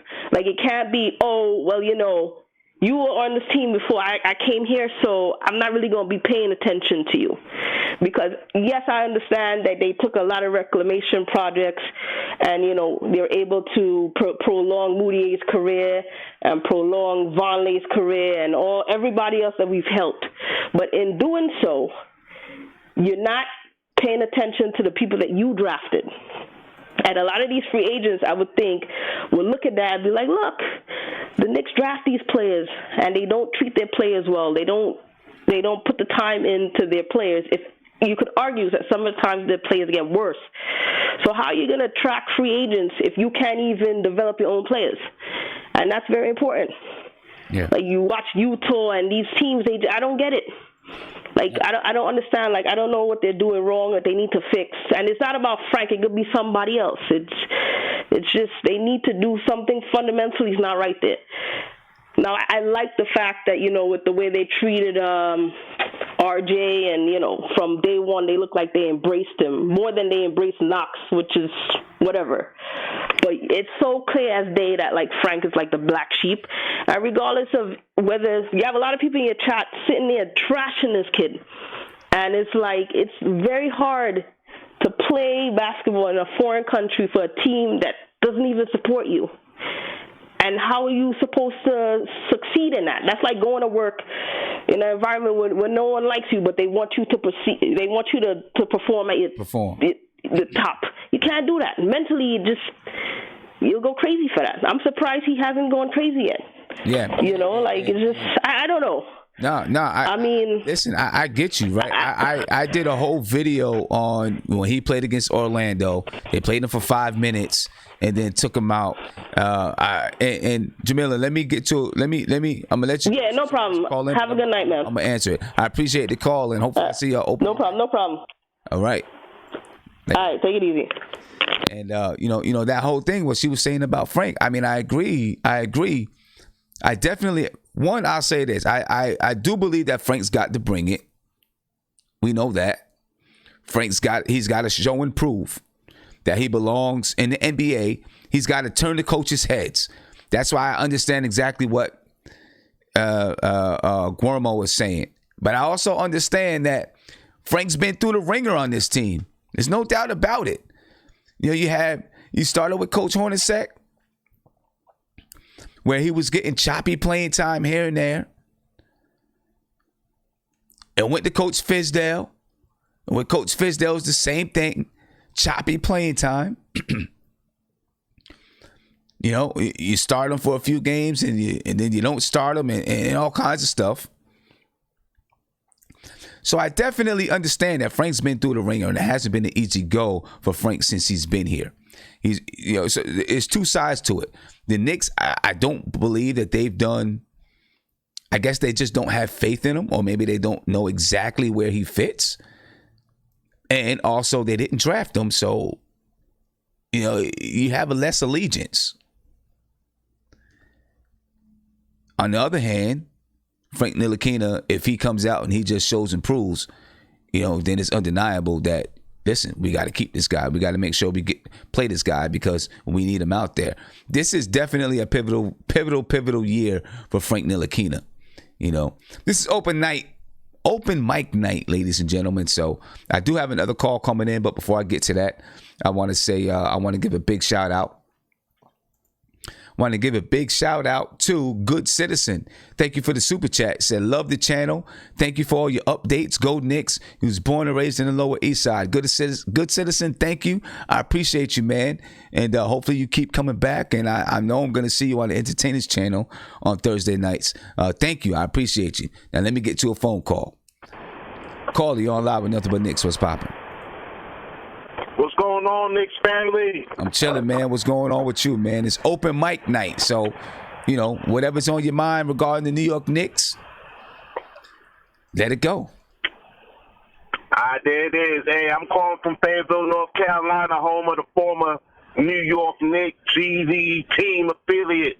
Okay. But anyway, I just wanted to make a quick point from the last caller. She made a good point in regards to Frank. My thoughts on the situation is, what if we trade Frank and then Frank turns out to be a good player? How are we going to feel as Knicks fans then knowing that he may not have gotten the time that he needed to develop and he goes on to a different situation and he's balling out? Yeah, and listen, this is the thing, and this is the new NBA. I've talked about this a lot. This is the new NBA where there's going to be a lot of players that they're not ready they're not really ready to come into their own until their third, fourth, fifth year in the league, because they're coming in so young and so green and so fresh to the league, and there's a lot of teams that are not giving these guys the time. people point to Donovan Mitchell a lot, right? And they point to Donovan Mitchell because the Knicks had a chance to draft him and they did not. Well, when Donovan Mitchell got into the league, he was already 21 years old. He was a little bit older, And now I'm not saying that Frank's going to come in this season and do what Donovan Mitchell was doing, but Frank was a baby coming into the league, a baby. True. True. I mean, he probably still had baby hair for a mustache. Not probably. He did have baby hair for a mustache. And he probably still does. Frank was a baby coming into the league, man. It means something. And I know there's a lot of people probably in the chat that's like, we're so tired of hearing, how young he is, but it's the truth. And he is still young, still very young. He is. But I'll be so sick if he goes to a different team and he just starts balling out. Yeah. And listen, that can happen because you change, you go to a different environment. There's different expectations. It changes, man. It definitely changes. All right, fam. I appreciate you taking the time, man. I appreciate you, man. Have a good one. I have a good one. Peace. Yeah, ladies and gentlemen, it's definitely a pivotal year for Frank Ntilikina. It's going to be a big one. He's got to come in and show and prove. We'll see what he's going to be able to do. Caller, you're on live with Nothing But Knicks. It is open mic night. What's going on with you? Hell yeah, going good. I'm a little antsy to get the season started. A little bored this summer, but I wanted to call in and talk some Knicks with you. I had a question. All right. I really liked David Fizdale coming in. Seems like a great guy. The people on the team, they love him. I remember that Grizzlies game. That was like amazing, seeing how hard they went for him and then getting that win. And I like the gritty, the hustle, team first attitude, but I just don't see any system in place up to this point, except for when we had Kristaps for that short amount of time. What kind of faith do you have in David Fizdale going forward to create a real system for guys to play in? Obviously, Frank's someone that needs a system. He can't go out and do the ISO ball thing. Yeah. The one thing I'll start with this. I think last year you can't tell much from last season because it was such a throwaway season. It was a terrible season. The Knicks obviously weren't really that concerned about winning basketball games, right? So I don't know if you can tell much from last season. I think I wanted Fizdale. That's who I wanted to be the Knicks coach. And I still want him to be the Knicks coach. Although I do have questions, right? He was an assistant coach in Miami. Go to Memphis. He was the head coach, but they already kind of had a culture there. They did make the playoffs, right? But you can't say it's because Fizdale was there. They already had a culture in place. You know what I mean? And they had veteran guys, Mike Conley, Mark Gasol. They had veteran guys there that knew how to play the basketball game, right? So this, in essence, is really, I don't want to say it's Fizdale's. I mean, he only coached one season in Memphis. With the Grizzlies? With the Grizzlies. I think it was half a season. Half a season or whatever. Yeah, half a season or whatever. So he's still very much a new head coach. And last year, absolutely, you got to look at last year as a big learning curve for Fizdale as well. Just really learning how to be a head coach in the NBA. That was, that's part of it. Was part of his development last season as well. So do I have confidence in him being able to develop a system? I think I do. I think that he's the kind of guy that is not afraid to rely on his assistant coaches to help him develop a system and really look at the players and say, okay, this is what we can do with these guys. Am I looking for anything that's like, just like out of this world type of offense that he develops? No, I don't think so. I think we'll see the same things that we see from every other team in the league. Most teams do the same things.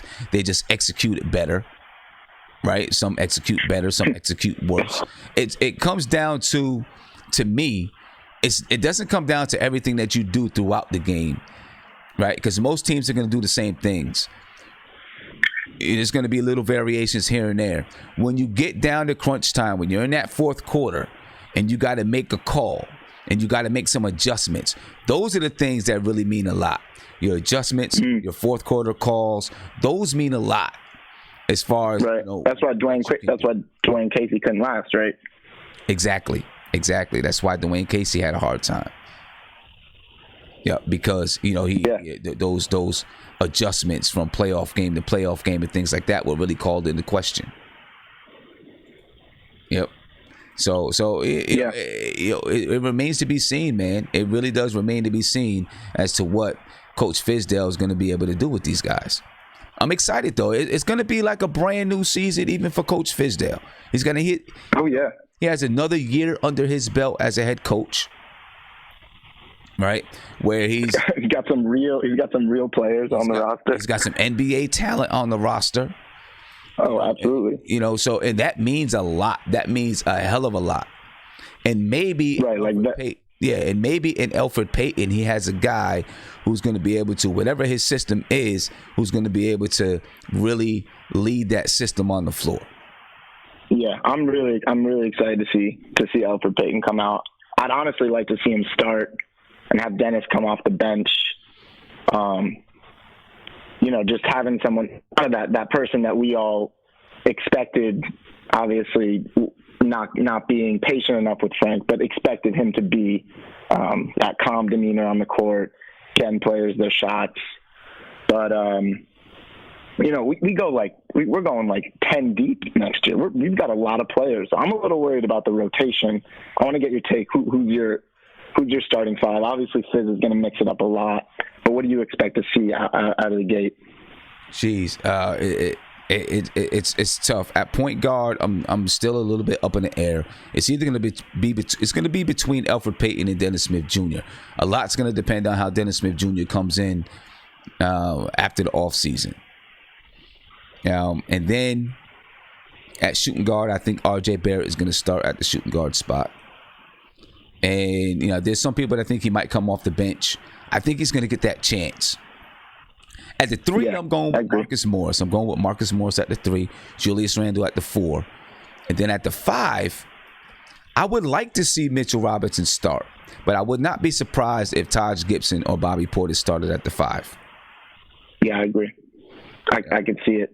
I mean, I feel like us as a fan base, we treat Mitch as a god, and he's still pretty raw. He's still pretty foul prone. He can come in for 20 minutes and get a double off the bat, but that doesn't mean he's going to be doing everything that he needs to do. But he'll be great. Before I get off, I just want to shout out all the fellow Knicks fans out here in Brooklyn. Stay strong. There's no turning. We'll get our chip, and I'm gonna say it right now, we're getting our chip before Brooklyn gets theirs. You think so? Oh yeah. Okay, tell me why you say that. Why do you believe that? Yeah, I just don't.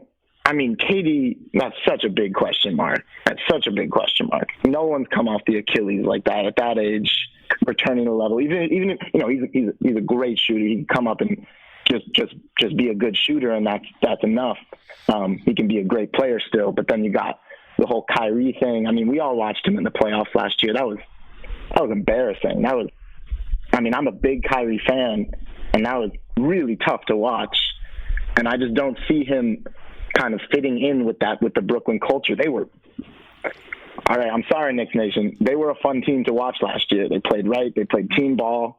They were selfless. D'Angelo Russell really did a good job of kind of putting his ego aside, and I don't really see Kyrie doing the same thing. We'll see what Kenny does, but I just don't have a ton of faith in them. In those two carrying it's Taco. Hey! Coming off that injury, they're kind of old. They're getting up there. Yeah, and excuse me for that. That was Isaiah in the background. That guy he just doesn't get it. I'm telling you, This guy had to take 3 short buses to school just to get there on time. I'm telling you. But anyway, you know, I'm not. Especially next season, you know, with the Brooklyn Nets, I'm not ready to say. Listen, I think they're a 6th seed. Yeah, I was gonna say 6th seed. You know, I think they're a 6th seed, and then everything else is going to depend on, you know, how is KD when he comes back, and even I'm being honest, even with KD at full strength, I'm still not sure that they're going to beat the Bucks. Yeah. Still not sure they're going to beat the Bucks. We'll see how the Bucks. You know, a lot will depend on, and we'll know a little bit more after this season. Yeah. Right. I just do not. I don't see Kyrie as a point guard, as a true point guard. We've never really seen him successfully lead a team. Even last year, you know, Al Horford is an incredible distributor. He's really the leader on the court. And they don't really have anyone like that left in the Nets that can really be a floor general. You know, in Cleveland, he obviously had the best floor general in the game. So I think it's gonna be a test for him. Maybe he'll surprise me.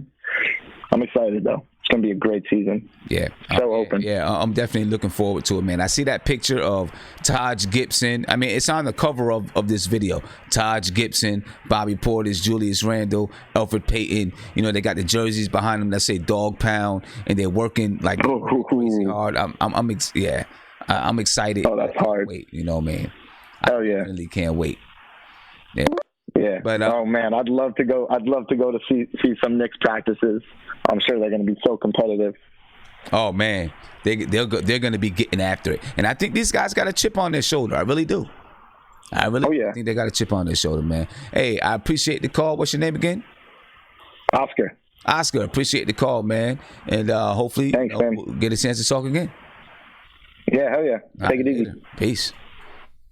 Yeah, I'm definitely looking forward to these guys, ladies and gentlemen. I mean, you've seen the picture, you know, on the cover. I mean, these guys are grinding it out. They're grinding it out. There's some other pictures, you know, they got big dog chains around their neck. You know, it gives you that kind of a feeling, man. It really does. It gives you that kind of a feeling. And hopefully this is that kind of a team. Just that grind out, go get them, take no prisoners type of a team. And I'm not saying that they're going to be, you know, winning championships right now.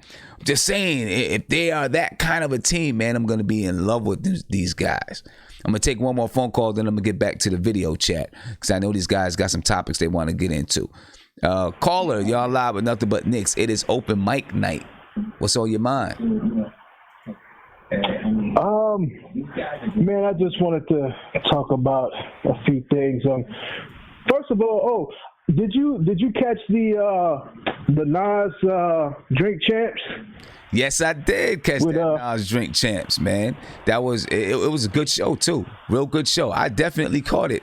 Yeah, did you catch it? Yeah, man, I caught it. I was thinking about you because I know you always have the Nas thing up there, and yeah, man, I thought that was dope. You know, also I just wanted to talk about you know, a few cats. I don't think Kevin Knox should start. Okay. I'm actually a fan of Marcus Morris starting over Knox, only because of experience. Knox, I think Knox still has a lot to prove, even though he has improved a lot. But you know, that's pretty much it. I'm looking forward to Iggy, you know, doing his thing, and I'm also a little concerned about Reggie Bullock. I don't know how long he's gonna be out, but you know. Yeah, he's definitely not gonna start at the beginning of the season. He's gonna be out from the beginning of the season, probably miss training camp. So I don't know. About that. But I hope that he is able to come back and contribute at some point during the season. You know, the one thing about him being out is it does lessen that load for Fizdale to worry about getting guys in the game. You know, worrying about that roster because the roster is filled. You know, so that's one less thing he has to worry about, at least from the beginning. You know, right? But I'm definitely, you know, I want to see Reggie Bullock play though. Yeah, man, that guy got a gun, man. He could shoot, you know, and that's something that we definitely need. Exactly. On our team, man. Exactly. Yeah. Listen, with that drink chance with Nas, right? It was pretty good. I'm gonna tell you something that jumped out at me that I'm disappointed that I did not get a chance to hear is when Nori and Nas were talking about Biggie, right? And Nori said that Busta Rhymes came on the show. And he gave Nori a track where, this is what happened.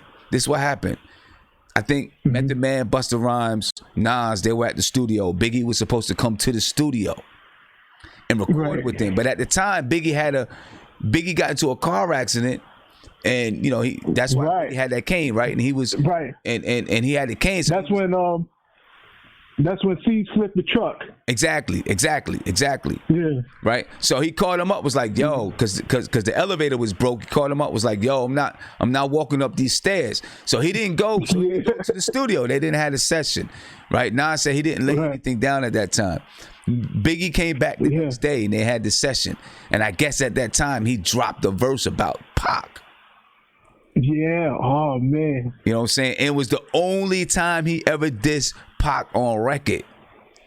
And and he kind of hinted at getting that Pac on Brooklyn's Finest with him and Jigga. He had a little thing. They did that track, and he said if Faye had Babe, she probably had two Pacs. Get it? Two Pac. Yeah, that exactly. line. But I mean, I would have loved to hear that track, man. Me too, man. I would have loved to hear that track. You know. And I guess Buster gave it to Nori. Nori was like, "Nah, I better not play this." But dang, I would have loved to hear that track. Would have loved to hear. Did you hear the track? Did you hear the Body in the Trunk track that they was talking about, him and Noriega was talking about at the end? Yeah. Oh yeah, the Body in the Trunk. Yeah. That's on Nori's album.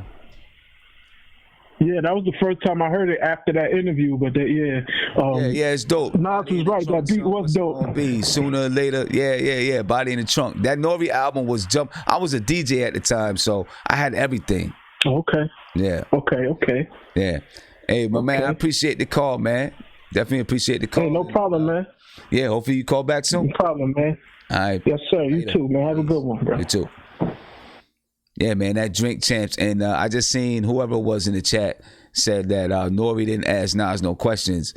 You know, you're right, man. Who was that? I don't know who it was in the chat that said that, but you know, Nori was getting on my nerves sometimes in that interview, man, because you know what I'm saying? Like Nori be wilding out sometimes. I watch Drink Champs and sometimes Nori just be going over the top. You know what I'm saying? He be sitting here clapping like a seal or something. You know what I'm saying? He be getting on my nerves sometimes because Nori be wilding out. You know what I mean? And like he'd just jump from this to that. I wanted to find out in the beginning of the whole interview, then we're going to get back to the Knicks. In the beginning of the interview, or close to the beginning, you know, they started kind of talking about when Nori came at Nas on Hot 97. You know what I'm saying? But Nori cut that off real quick. He cut it off real quick. He was like, we'll get to that later. They never got back to it. You know what I'm saying? Nas was like, oh, that was some family stuff. I wanted to hear that. Right there. Nori never got back to it. You know what I'm saying? Kind of figured he wasn't going to get back to it. I wanted to get back to that, though. But anyway, we're going to get back to talking about the Knicks. You know what I mean? It's open mic night. You know, so anything you want to say, you know, bring it on. We're going to talk about it. Caller, you on live with Nothing But Knicks. What's popping? It's open mic night. Hey, what's going on? Yeah, that's right here. Everything good. I was just calling. I was just talking about the lineups, man. I heard y'all talking about that. I just wanted to throw in my 2 cents on it. Okay. All right. What you think? So basically, I'm thinking that we got to go like for the starters with the best talent we got, you know, like, cause I'm all for the rebuild. I'm not mad about how things went this summer, but at the end of the day, I still think we really got to develop the youngins. You know what I mean? So what I'm saying for my starting five, Alfred Payton. I'm not 100% on shooting guard, but I'm thinking Wayne Ellis, possibly Trier, but I'm thinking probably Wayne Ellis. Small forward, Morris. Power forward Randle, and Portis at the center. And then I'm thinking that for the second team, that they would actually play them like a unit. So it would be like that first team, but then at a lot of times it would be the second team coming out as a unit, and it would be like the youngins coming out like that. You know what I mean? So that's what I was looking at it. That might be a good way for them to go. Okay, all right. And listen, you're not the only person that feels like RJ Barrett might not start, might come off the bench or something like that. And it could happen. Listen, the one thing I'll say is this. RJ Barrett is in a much better situation with this Knicks team than Knox was last season. Right? Knox came in, there wasn't much veteran leadership. I mean, you had Lance Thomas and who else? Right? There wasn't much veteran leadership. You didn't have guys that were like hard-nosed basketball players. RJ Barrett is coming into a good situation where you have guys that they've been there. They play basketball in the NBA. You know, Taj Gibson's been to the Eastern Conference Finals. You know what I'm saying? Battle tested in the playoffs. You know, there's some guys like that on this team that, these guys they're going to be able to look at them and they're going to be able to say, all right, I can follow your lead. You know what I mean? So it's good. It's good. I mean, I think RJ is going to start. But, if it didn't happen, I'm not worried about it. You know what I'm saying? I'm not worried about it. If it didn't, I'd be cool. I just say, like, my only thing is that to me, is from seeing the thing in Summer League, RJ, I don't think he's really ready, man. Like, I think he's going to get there, definitely. Okay. But I just can't see him, like, I mean, and you tell me, maybe you feel like someone like Trier, if it was going to be Trier starting, like, maybe he better off coming off the bench, you know what I mean? And doing his thing. But like that, I'm just kind of like I just didn't feel like RJ was fluid enough, and maybe you saying that's why you just want to see him out there more starting. But I'm just thinking that it might be more the way as far as building the culture with getting these vets with that chip on their shoulder out there, really leading the way, giving them the chance to do that, and having the guys come off the bench. That is it. Yeah. We'll see how it goes, man. A lot's gonna depend on. I said it last night on the Entertainer Show. A lot's gonna depend on what are the Knicks' goals coming into the season. A lot's going to depend on that. If the Knicks have goals of winning basketball games and really trying to make a push for the playoffs, it's going to dictate your lineups. So, we'll get a chance to see how that goes, man. But hey, I appreciate the call, bro. Yo, thank you. I appreciate what you do with the show, man. Keep on doing what you do. Respect. Appreciate you, bro. Peace. All right, ladies and gentlemen, I'm going to come back to the video chat real quick because I know we got some guys that want to get some things in. I'll come back to the calls shortly. All right. I'm coming to Anthony. Anthony, I'm coming to you, man, because I know you had something that you really wanted to say. All right, it's open mic night, so go ahead. Let it. Actually, before you get to that, Anthony, let me say one thing. I'm going to come right back to you, all right? Knicks fans, friends, family, everybody, do me a favor. Subscribe to the channel right now. Subscribe to the channel. If you're not subscribed, ring that notification bell. All right, so you can be notified whenever I'm live, drop a video. I have a new video that's coming out tomorrow about how you can become an owner of the New York Knicks. You might want to check that out if you're into investing. That video is supposed to come out a long time ago. It's finally done. It's going to drop tomorrow. So if you want to be notified of that video, make sure that you subscribe. All right, you got to subscribe to the channel in order to make sure that you get to see that video and any other video. And then, of course, I'm about to show you right now. I'm going to bring it over real quick. Make sure you get your tickets for opening night. Make your deposits now. Okay? And we're about to get back to the video chat. All right? Make sure you get your deposits in, ladies and gentlemen. Get your deposits in. Okay, my man Anthony, coming to you, bro. What's going on with you, bro? All right, so I have a point to make. First, would you say this team is better than last year's team? Definitely. Definitely. So, like, clearly better, or it's kind of close? Clearly better, in my opinion. Clearly. Okay. So, my point to that is, last year we threw games that we could have won. And I would say at least 5 to 7 games would have been wins if we actually kept those players in that were doing good. We had games where Knox was going off, where Canner was having a good game, and Fizdale purposely brought those players out so we could throw other guys in and just, pretty much tank the season. So my point there is we had 17 wins last year. Let's say that puts us at 24 wins. If this team is clearly better, I see no way we're not breaking 30 wins this year. And I don't even think it's close. I'm hoping. Yeah, I agree with you. I feel like we should be no less than 30 wins. I was watching the jump today on NBA, and the one dude sitting in for Rachel Nichols, corny dude, you know what I mean? He said, he thinks the Knicks are going to be somewhere around 23, 24 wins or 24, 25 wins. That's, to me, that feels like one of the easiest bets is that Vegas bet of 27 or more. Like, that's, to me, I would put all my money on that. Yeah. I think the Knicks have to, and if they're not, and this is one of the reasons why I say, and I caught some flack from some people from it. It's cool. I can take it. I can handle it. But some people are like, why are you saying that Fizdale is on the clock? Well, I'm saying he's on the clock, not the fact. I'm not saying he's on the clock so that we're looking to fire him.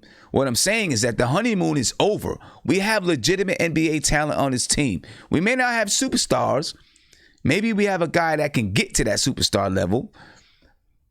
But we have legitimate NBA talent. Now the clock is ticking for Fizdale. Exactly. Just show us something. Yeah. I don't care what it is. Exactly. Now you're really starting your evaluations of him. Last year you couldn't really evaluate him because of the roster construction and everything. This year it starts. It starts.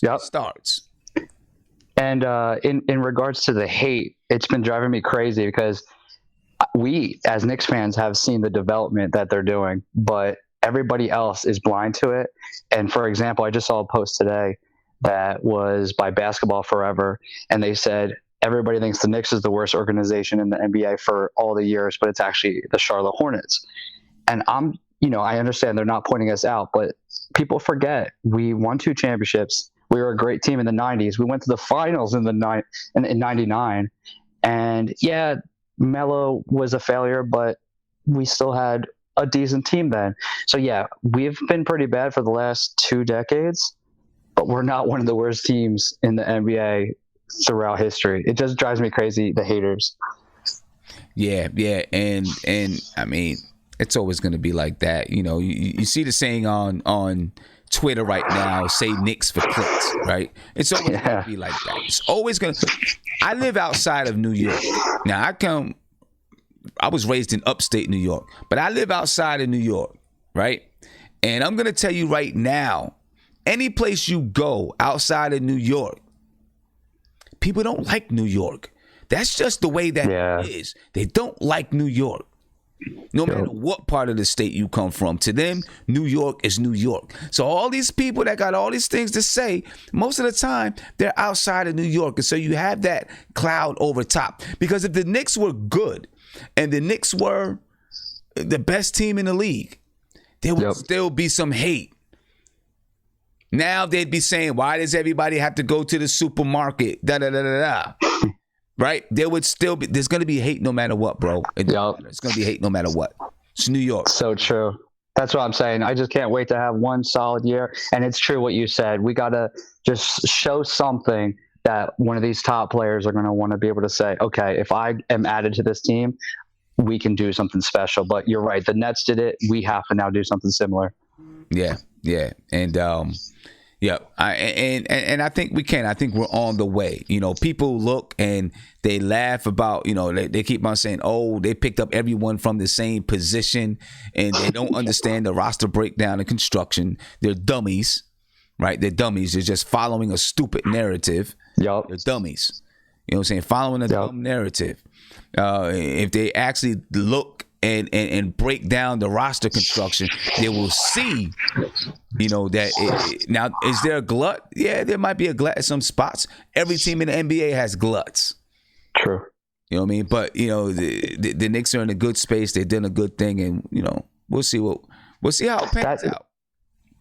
That's what I'm intrigued to see. I'm intrigued to see at what point is Fizdale going to say, all right, this is my guys. And, you know, there's going to be 3, 4, or 5 guys that are going to not get the time. But we'll probably find out midway throughout the year who they are going to be. Yeah. All right, Anthony, stay in the chat. Thanks, man. I'm going to come around. All right. Yep. And I did want to say, I forgot who I seen in the chat, but he asked, you know, what is my big thing about Bradley Beal? My big thing about Bradley Beal is that I think he's a very good player. And let's put it like this. This is what I see about Bradley Beal. Right. And the reason why I did the video, saying that I wanted the Knicks to make a push for Bradley Beal. The same exact things that you love about Damian Dotson. Right. He plays defense. He shoots off the ball. He can be a spot up shooter. He can slash to the basket. He doesn't really create for himself, though, Damian Dotson I'm talking about. But those same things that you love about Damian Dotson and what makes him fit so perfectly in almost every team, do it 3 or 4 times for Bradley Beal. Yes, I think he's 3 times the player that Damian Dotson is. Easy. Except he can also create for himself. Also, he's been in the league for 6 seasons, 6 years. He's been to the playoffs 4 of those years, averaging over 20 points per game in those playoff situations. So he's got experience. He's been there, and he's still only 26 years old. That's what my thing is about Bradley Beal. You know, that's why I like him so much, because he fits that shooting. He is the quintessential shooting guard. And for the most part, people in the league don't know about Bradley Beal. When he gets to one of these supermarkets, people are all of a sudden going to be like, oh, Bradley Beal can play basketball. Watch. I know the Wizards offered him an extension. I haven't been updated to see if he accepted it. But even if he's accepted the extension, it doesn't mean that he can't get traded someplace. That's just what it is. But that's why I like Bradley Beal. You know what I'm saying? That's why I like Bradley Beal. You know, the same reasons that you love Damian Dotson and the way that he can fit into this team. You take Bradley Beal and multiply it by 3, plus he can create for himself when it's necessary. And then he's got all the experience, And he's only a few years older than Damian Dotson. Only a few years older. People really do mistake in some of these players because they've played in the league for so long that, they look at him and say, oh, he's a veteran and and they forget that some of these guys, came out so early. I mean, Damian Dotson, ladies and gentlemen, is 25 years old. Damian Dotson is 25 years old. He was born May 6, 1994. Bradley Beal is 26 years old. Right? I mean, I seen somebody say to me one time when I was talking about, and Bradley Beal just turned 26 in June. Someone said to me one time, well, let's just develop our own guys into Bradley Beal. Damian Dotson, let's develop him into Bradley Beal. That's what someone said in the chat. Do you really think Damian Dotson is going to develop into Bradley Beal when he's already 25 years old and Bradley Beal is 26 years old? Is he going to develop into Bradley Beal? Hell no, he's not. He may develop into a good player, but he's not going to develop into Bradley Beal. Come on, man. Bradley Beal averaged 25 points a game last season. Shot 47% from the field. 5 rebounds, 5 assists. Wake me the hell up when Damian Dotson is doing that. Hey, Tony Crow, what's good, man? What's going on, Sin? I'm good, man. I just wanted to get a couple words in because I gotta go to work early in the morning. So, shout out to the caller who asked about the drink champs, because I was definitely gonna ask you if you watched it. Yeah, it was pretty dope. I mean, Nori. I was mad it was only an hour. What'd you say? I said I was mad it was only an hour because it's usually like 3 hours. The drink champs. Yeah. Nori got on my now nerves. I had to cut it short. Yeah, Nori got on my nerves a little bit every once in a while. You know what I'm saying? I want to hear Nas talking. He keeps saying something. You know what I mean? But yeah, but it was pretty dope though. It was pretty good. Yeah, I mean, I'm used to that with Nori. Like I've been watching it, kind of faithfully. I kind of slowed up on it because he does get annoying at times. So now I kind of just selectively watch depending on who's on. Yeah. But that was a good show. One thing I did notice, Nas, when Nori was talking about the whole Biggie record, Nas actually said Big had about 4 or 5 tracks for the double album that was going at Pac that he took off. Oh, okay. So Nori just heard one of them, but supposedly there was 4 or 5 more. Okay. So yeah, that was real interesting. I would have loved to hear them joints. One thing I hear them. Yeah. One more thing on Nas, then I'll talk some Knicks real quick. He said the next Lost Tapes is going to be a features Lost Tape, so it'll be all features that didn't make the albums. Yeah, he said he got mad features. Said he got mad features on the joints. Yeah, that's super dope. Looking forward to that.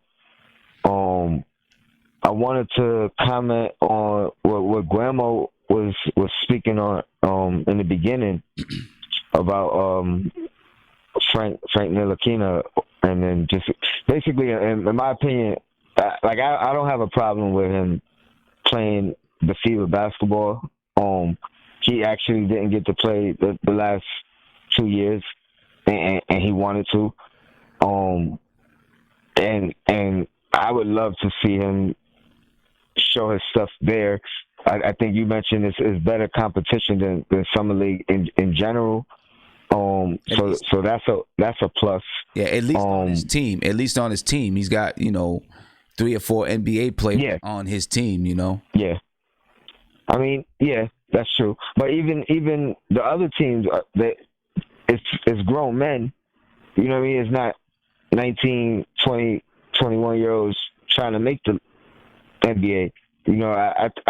I would say a lot of those players could play in the league, or could have at some point. You know what I mean? So it's better competition, guaranteed. And then playing in Summer League for him, it wasn't like a win situation. It's closer to a lose situation, because if he balls out, let's say he just averaged 10 and 10, double. First thing everyone's gonna say is Summer League. It doesn't mean anything. And then if he happens to stick up the joint, then that's even worse. Like, he still hasn't developed. Exactly. So I'd rather see him play in his comfort zone, and then come back and then have something to prove. So I really don't have a problem with him playing over there. I kind of disagree with you and another. I think I forget the caller's name, but it was initials PJ, JP, something like that. Because I think Frank had his fair share of opportunity.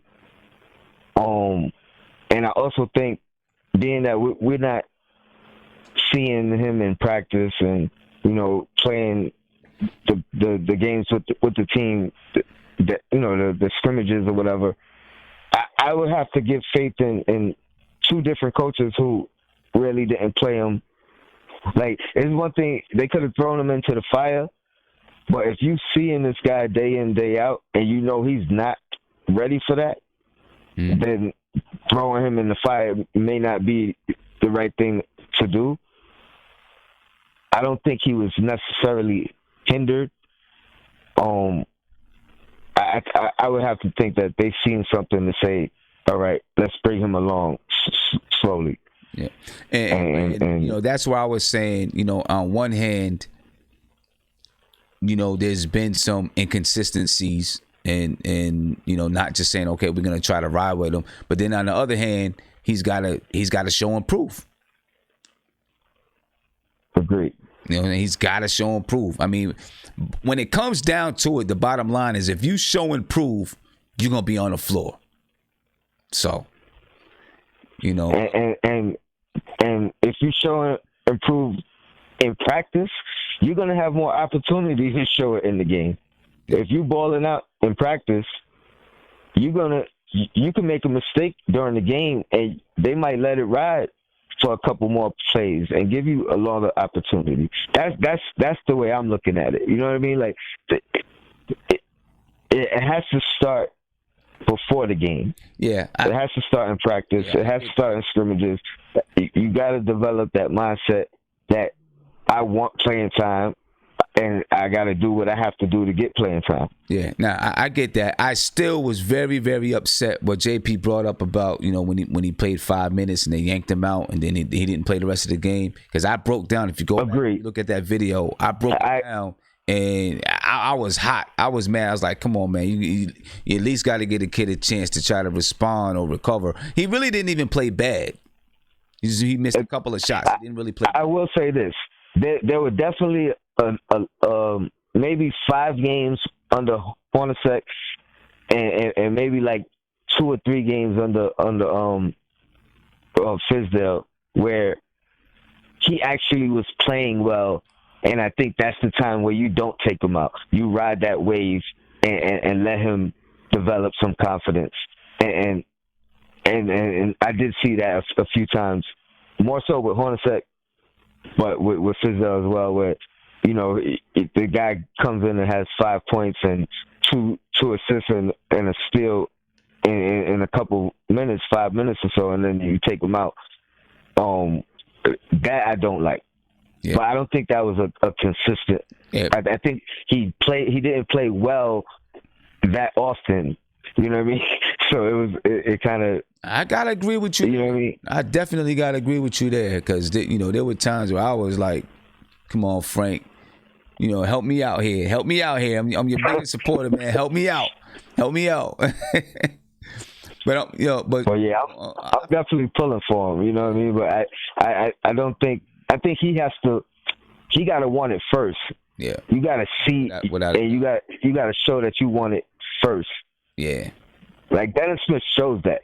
Whether he makes bonehead plays or whatever, he wants it and he wants to be out there, and he's confident in himself. Nah, I definitely agree with you, man. Definitely agree with you there. We'll see what he's gonna do, man. I'm anxious to watch these games when the season, when the FIBA season and these practice games start. I'm definitely anxious to watch some of these games. For sure. Yeah. One last thing. My starting lineup. I think Mitch is a shoo-in to start. Especially at the beginning of the season, like somebody's gonna have to outplay him, or he's gonna have to be, starting off with that foul trouble situation for him to be pulled out the starting lineup. He's the only true center on the roster, so I can't really see someone beating him out of that position. I think that's up to him. Obviously Randolph. I think it's going to depend on with Mitch. I think it's going to depend on what he's able to do defensively. I think in the preseason he should definitely start and test him out, see what he's going to be able to do defensively. I know I saw in the summer league he still can get bowled over down there, even by guys smaller than him. So it may go. Some nights he does, some nights he doesn't start, depending on who we're playing and if it's a good matchup. Yeah. Yeah. I mean, I don't know. I think he's a shoo-in. I think he has to lose the position. So that being said, though, yeah, I definitely agree. Randolph is starting at the 4. I agree. I would start Morris, especially in the beginning of the season. I think that's a good pairing with Mitch. A better pairing with Mitch. RJ, I think 2 guys up in the air. I think that's the position right there that I think Fizdale should be like, listen, first of all positions in the air, but I think, make them work for it. Because I could see Dotson starting. I could see RJ starting. I wouldn't start Trier because I definitely want him as that spark off the bench. Right. And have him come in and say, now, every time you, like Lou Williams, every time you're in the game, it's just show. You know what I mean? And if you could live with that and build a career off that, great. And then point guard, I think Peyton's going to start, but again, I put it in that same 2-guard situation where it's like whoever earns it. It's equal opportunity right now. Right. Yeah. I agree with you, man. It's going to be a battle. I mean, at every position, there's going to be some serious battles going on at every position. So it's going to be fun to watch. It's definitely going to be fun to watch. I can't wait for that first preseason game in DC. I'm gonna be there. I'm gonna be there strong, man. Yeah, for sure. Yeah, don't forget. I'm trying to get out there for that, and probably hit up the DC Six Flags then. Yeah, so, no. Yeah. Let me know about that. All right. But yeah, shout out to the chat. Yo, Blackest Time. So keep doing your thing. No doubt. I'll hit you up tomorrow or something. All right, cool. All right, peace. What? All right, let me get back to the video chat real quick. Before we get to some of these other phone calls coming in, I want to give a big shout out, super duper shout out to my man Kareem. Thank you for the super chat, man. You said, "What's up, Sim? We miss you in the show. Pulling a triple shift right now. A triple shift. Take it easy, brother, man. Make sure that you don't kill yourself, bro. I mean, I get it. I know, sometimes we got to do things like that, to make sure everything is taken care of, but make sure you get your rest. Hopefully, for as long as we're on, the stream can help carry you through the night and get you through, man. So I appreciate you, my brother. And make sure you taking care of yourself too. You know what I'm saying? That's important. That's definitely an important thing, man. All right, let's get over here and see what these guys talking about, man. And I'm gonna get to Isaiah. This how can somebody bug you through the phone? I mean, through the video chat. This dude can bug me through the video chat. It's not many people in the world that can do that. He is one of them. It is a ridiculous thing. Can bug me through the video chat. That's not a good thing. He's celebrating. That's not a good thing. Hey, Sid. What's going on, man? What's going on, man? Hey, Sid. Hold on, one second. Hold on, one second. Check this out, though. Make sure you got your whole face in the camera. The other night, here we go. This man had 8 chicken breasts that he was cooking. I said, Isaiah. It was chicken thighs. Chicken thighs. Okay. Yeah, 8 chicken thighs that he was cooking. Right? Full chicken thighs. I said, I was cooking for other people. Said, oh my, here you go. Here you go with the lies. Let me speak. Continue. Thank you. 8 chicken thighs. 12 o'clock at night. I said, Isaiah, why are you cooking 8 chicken thighs 12 o'clock at night? He said, this is my lunch. I don't even know how long his lunch break is. Oh man. I don't know how long his lunch break is, but he has enough time on his lunch break to eat 8 chicken thighs. At least he put adobo on it. I'll give him that. Can I speak? Can I defend myself? Go ahead, man. Defend yourself. First and foremost, I want to thank my Lord and Savior Jesus Christ. I want to say that first. Second of all, let me say this. I was cooking for other people as well as me for lunch. So I'm not going to say the names, but listen, I was cooking for people, and you know what I'm saying? Did I have my portion? Yes. But this was not just for me, it was for other people. I want people to know this. Sim, let me tell you something, Sim. I am sick of the bullying since this video has come out. It has hurt me and my family. This is disrespectful. I am sick and tired of it. People have been calling me. They've been calling my mama. They've been calling my daddy. Listen, this is crazy. This video is false information. I am sick of it. You and your goons, the goons. Bro. These people have been attacking me because the video that I won the basketball game. I'm sick of having to defend myself. I won the basketball game. It's crazy. It's the editing. The editing is out of this world. I'm not gonna lie to you, Sim. You're a good editor, and you know what? It's crazy. I will say this though. I am issuing a challenge. I want my man Guillermo there. I want Mark there. I want Andy there. I want King Ann. I want my man Sandy there. I want them to witness this in person. I want them to come out there, watch me whoop you.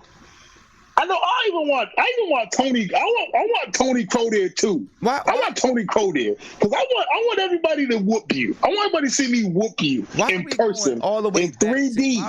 Hold up. Why are we going back to the basketball game? We were on one thing. You're going back to the basketball game. I wasn't even talking about the basketball game. We talked about the chicken. See, here's the thing, Sim. Here's the thing. The chicken wasn't just for me. Listen, I take care of my people. When you my people, I take care of you. You know what? Somebody texted me. You know what? Somebody texted me. They said, you know what, man? I was hungry and I don't got the money. You know what I did? I went to the kindness of my heart. I bought some chicken. I was cooking it for everybody because they don't got it. You're defying my character. I don't like this, Sim. I don't like this. You get back on YouTube one day and you bully me. You got my man City for real here. That's Papoose, and you got him out here getting mad at me. But let's talk about basketball. I had a couple of things I wanted to say. Thank you. Thank you. All over the place. First and foremost, if Tony Crow has a 15-minute limit now, because that was ridiculous. I'm just gonna say he has a 15-minute limit. Tony Crow's ridiculous. But basketball-wise, look, and this is serious, and this has always bothered me the last couple of years with the Knicks. And this is one thing that scares me about Scott Perry. I like what Scott Perry's trying to do, but it scares me because I don't think he's getting high IQ players. That scares me about Scott Perry. That he's getting. We're athletic, and I understand that. But we did get some high IQ players. I think Taj Gibson is considered a high basketball IQ player. Yeah. I think Marcus Morris is like mid-tier high IQ. Mid-tier. I think Alfred Payton's got a decent basketball IQ. But he has a decent basketball IQ. I think Alfred Payton. It's finally coming along for him, but that's one of my biggest fears is with Scott Perry that we do got athletic guys. We got guys that can ball, but do we got the high IQ players that that are needed to get the winning in there? Because I was really big on getting Vince Carter. I thought Vince Carter would have been very excellent for this team because he's been there. I think Vince Carter's a high IQ player. Yeah, that's debatable. I thought he'd be good. I thought even though Rondo's crazy, but I would have liked Rondo maybe. I just have a fear that we got athletic guys but I don't think we got high IQ guys because I think. To me, I do not want to see Dennis Smith Jr. and RJ starting. I just can't. I don't want to imagine that, because I think that's just not what's good for RJ. I would, and this is the part that really gets me upset with Frank. And Sam, you know I'm a big Frank guy. Everybody knows I'm a big Frank guy. But this has to be the year for Frank, because I really think Frank would be so perfect next to RJ Barrett. Their games will complement each other so well if Frank took the next step that he needs to do to be the player like that, to play next to RJ. Because I think what Frank is that he still gets the best. I think he gets, out of all of them, he gets the players the ball where they need it to be, the spots where they need it to be. It's just with Frank, it just has to. To me, now this is on Frank. It was on the Knicks. Now it's on Frank to be the player that he needs to be. Let me jump in here, because I want to play the other side of the coin with what you just said about Frank Ntilikina and RJ. Not that I'm saying that Frank Ntilikina and RJ wouldn't play well together. I kind of feel like Dennis Smith Jr. and RJ may be a little bit more made for each other on the court, though. And here's why. Both of them can get to them. Neither one of them can spread the floor. Dennis Smith Jr. can spread the floor better than Frank can, though. Right? At least right now he can. The same reasons that we wanted to see Frank Ntilikina and Dennis Smith Jr. on the floor together could be some of the same reasons that you want to see RJ and Dennis Smith Jr. on the floor together. I think people really underestimate RJ's ability to facilitate. I think he can facilitate, and I think he does have a good basketball IQ. No, Sam, I agree with you with RJ. I like that RJ. To me, RJ reminds me of I don't want to say Bradley Beal. Right? Well, see, I gotta mute this guy because he don't listen. I was trying to finish my conversation, and then he's just gonna try to cut me off. That doesn't happen around here, Isaiah. Anyway, let me finish what I'm saying. Right? I think people underestimate the fact that RJ Barrett can facilitate and think that he just does not want that. You know, he's not going to be made to facilitate. I disagree. I think that RJ Barrett can facilitate, and not that he's going to take a back seat. I get what people would say, right?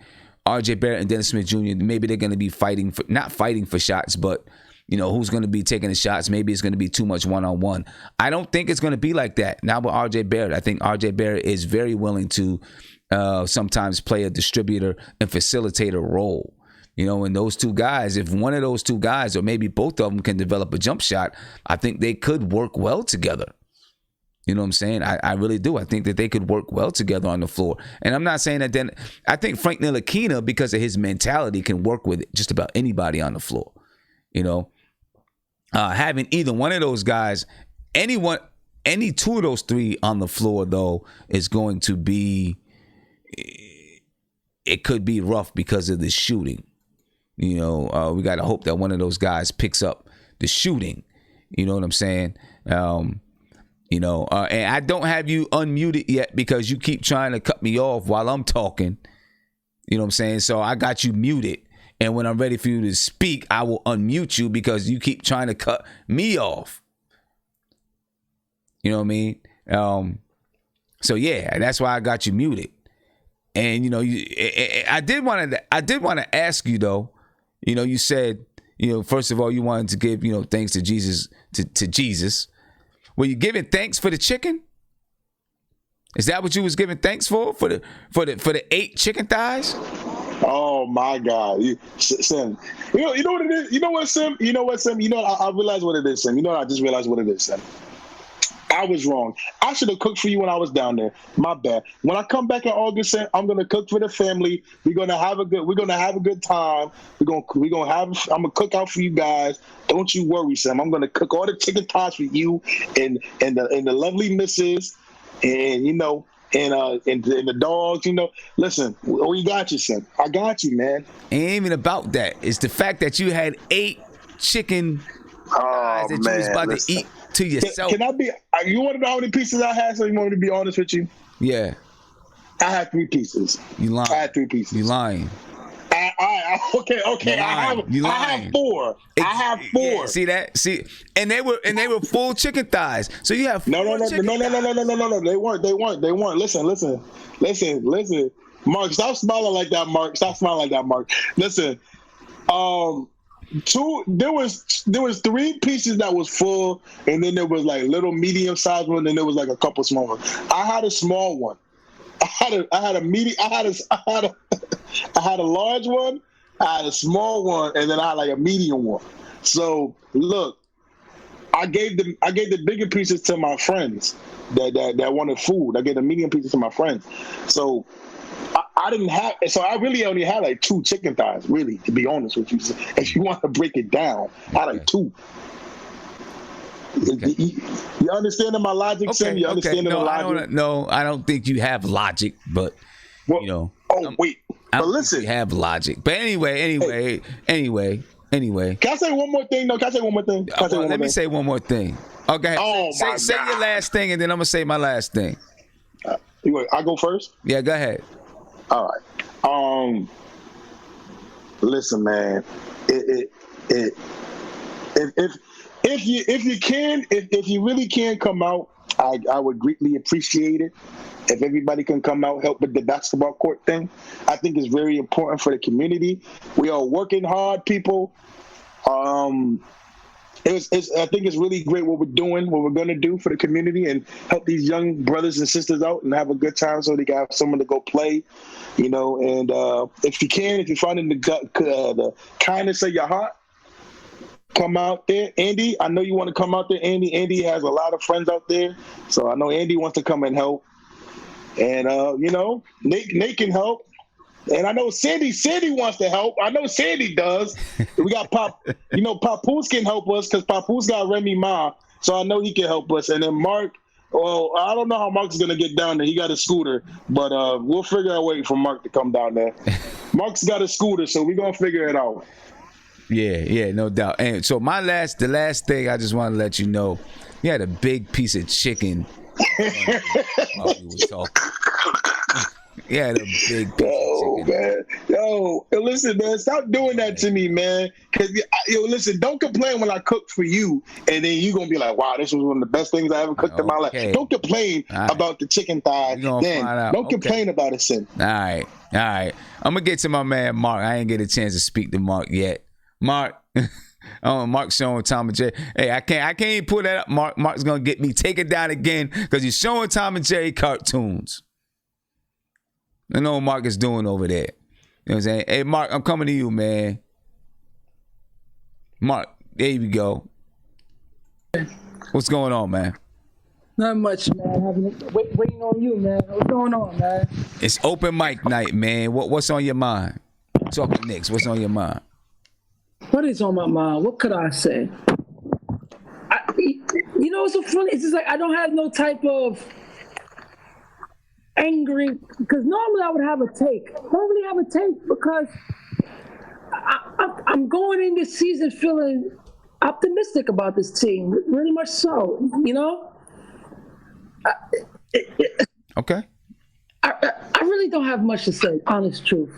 Okay. I really don't. I'm not angry.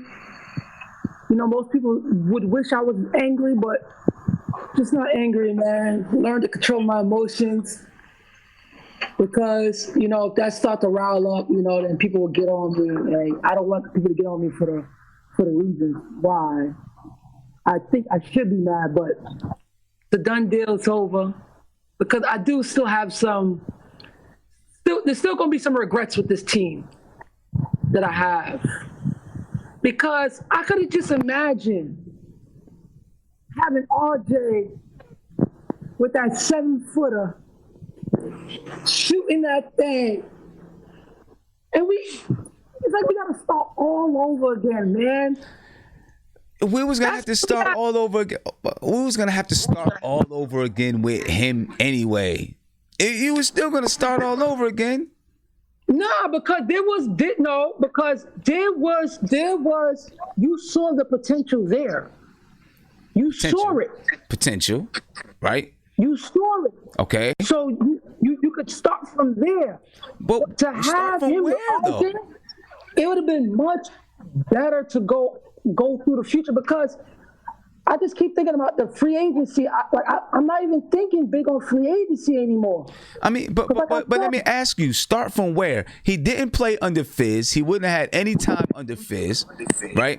It would have been the same exact situation that we're in right now, except we have Julius Randle instead of him. It would have been starting over still. Because there wouldn't... No, because, Sim, I say this, right? Because I want to go back to when people said, when they said he didn't show us anything. What did he do for those 43 games? He had us in playoff contention until he got hurt.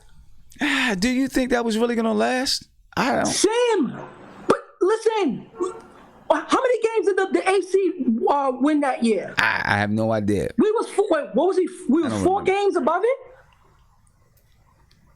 Look, Sam, for that team that we had surrounded by him, we shouldn't have even been that good at that time. And it really haunts me because for those 43 games, he showed you a level of impact that he has on the floor. And it eats at me because if he does that somewhere else and our guys that we have don't do nothing compared to that, when the time comes, it wasn't the whole 43. It wasn't the whole 43 games though. How so? It wasn't the whole 43 games. About half of that where he was really playing at a super high level. The first 20, 25 games. Once we got to December, that's when he started saying he was tired, right? And his play started going down from there. Yeah, because that's when teams start to designate on him more. Exactly. And then so now it's like, okay, teams were starting to cue in on him. And so he was having a hard time dealing with that. We don't know after he got hurt. You don't know if he was going to be able to come back and he would have had to come back and readjust to that all over again. But as a basketball player, this is what they do. When they start to see things, they start to read the court to know, okay, I'm struggling here. I can't do it here, so I have to learn. Yeah, every player goes through that. Even for a third. People got to remember, just like how we say, Frank going to his 3rd year, we got to give him a chance. That was his 3rd year. Right. Throwing into, you know what that year reminded me of? It reminded me of the Allen Iverson theory. You ever watch when Allen Iverson was playing for that good 76ers team? And at every play, I want everybody to go, but look at the shot clock. It was like when he got rid of the ball, everybody started playing hot potato. And they always gave the ball back to him to bail us out. When you really look at that roster, I really have to go back and look at that roster. Let me ask you this. And I'm asking this to everybody. I'm not letting it go. Right. I'm not letting it go until RJ Barrett becomes somewhat of a star. I can't. You got to let it go. He's not coming back. I can't. He's not coming back. But let me ask you this. Right? Because even if we had Kristaps Porzingis, we would have a lot of the same. We probably would have a lot of the same players. Because I'm not convinced. I don't care what nobody says. I'm not convinced that Kyrie, KD, all these people were clamoring to play with Kristaps Porzingis. I'm not convinced. That they were clamoring like I gotta go play with Kristaps Porzingis. I'm not convinced. So I feel like we probably would have had a lot of the same free agents, except we wouldn't have had Julius Randle. Okay? So my question is... Hold on. Let me finish. My question to you is this. Go ahead. If let's say Kristaps, we're going to compare Kristaps Porzingis with this team that we have now and Julius Randle with this team that we have now. Because right now, they're both at a similar point in their careers, except Kristaps is coming off of an ACL injury. But they're at a point, last season, Julius Randle averaged 21 points, 8 rebounds, 3 assists. The season that KP went out, he was averaging 22 points, 6 or 7 rebounds, 1 assist, I think, 2 blocks or something like that. Okay, so they're at a point where they could really, either one of those guys could go to the next level and be a star. They're both at that point. Okay, so the thing is to me, now. Hold up, my question is, if Kristaps, and I'm not going to say who has a better season next year because they're both playing. They're playing with different teams. They got different players, right? Do you think Kristaps Porzingis with this crew would have a better season, or do you think next year, or do you think Julius Randle have a better season? Playing with this team right here. So you replace. So I'm replacing Julius Randle with Kristaps, right? Okay. Julius Randle is replacing Kristaps Porzingis. So are you comparing KP's third season to Randle's the season he just had prior? I mean, that's basically his third season because he sat out. Okay, so now this is where my argument with the Randle thing is. Those 43 games, KP was showing an impact that his game was leading to wins, even if it wasn't 10 games above 500. But we looked competent with him on the floor. He was very impactful because a lot of those games was won by him offensively. Now, if Julius Randle had that sort of impact that year Porzingis had, because when he got hurt, we was above 500. So we stamped it there. We wouldn't know if we'd have made it to the playoff. But as of right there, he was showing us in his third year, carrying that team for what it was. He was doing what you want your franchise guy to show you, because LeBron didn't make the playoffs to his third year also. People forget about that. So he was showing me a level of game that, okay, he's showing that he could go against these stars in the league. But you didn't answer my question. That's what he was showing me that year. You didn't answer my question. You didn't answer my question. Right? If Kristaps Porzingis was on this team that we have right now, it'll be much better, because guess what? Kristaps is a better defender than Randle by far, bro. By far. And he's just a better offensive player because he can shoot the three. He don't have a spot on the floor. Porzingis don't have a spot on the floor. He doesn't. He's 7'3" and can shoot over anybody. I mean, listen, KP, I will say off the ball, weak side, shot blocking, he's a better defender than Julius Randle.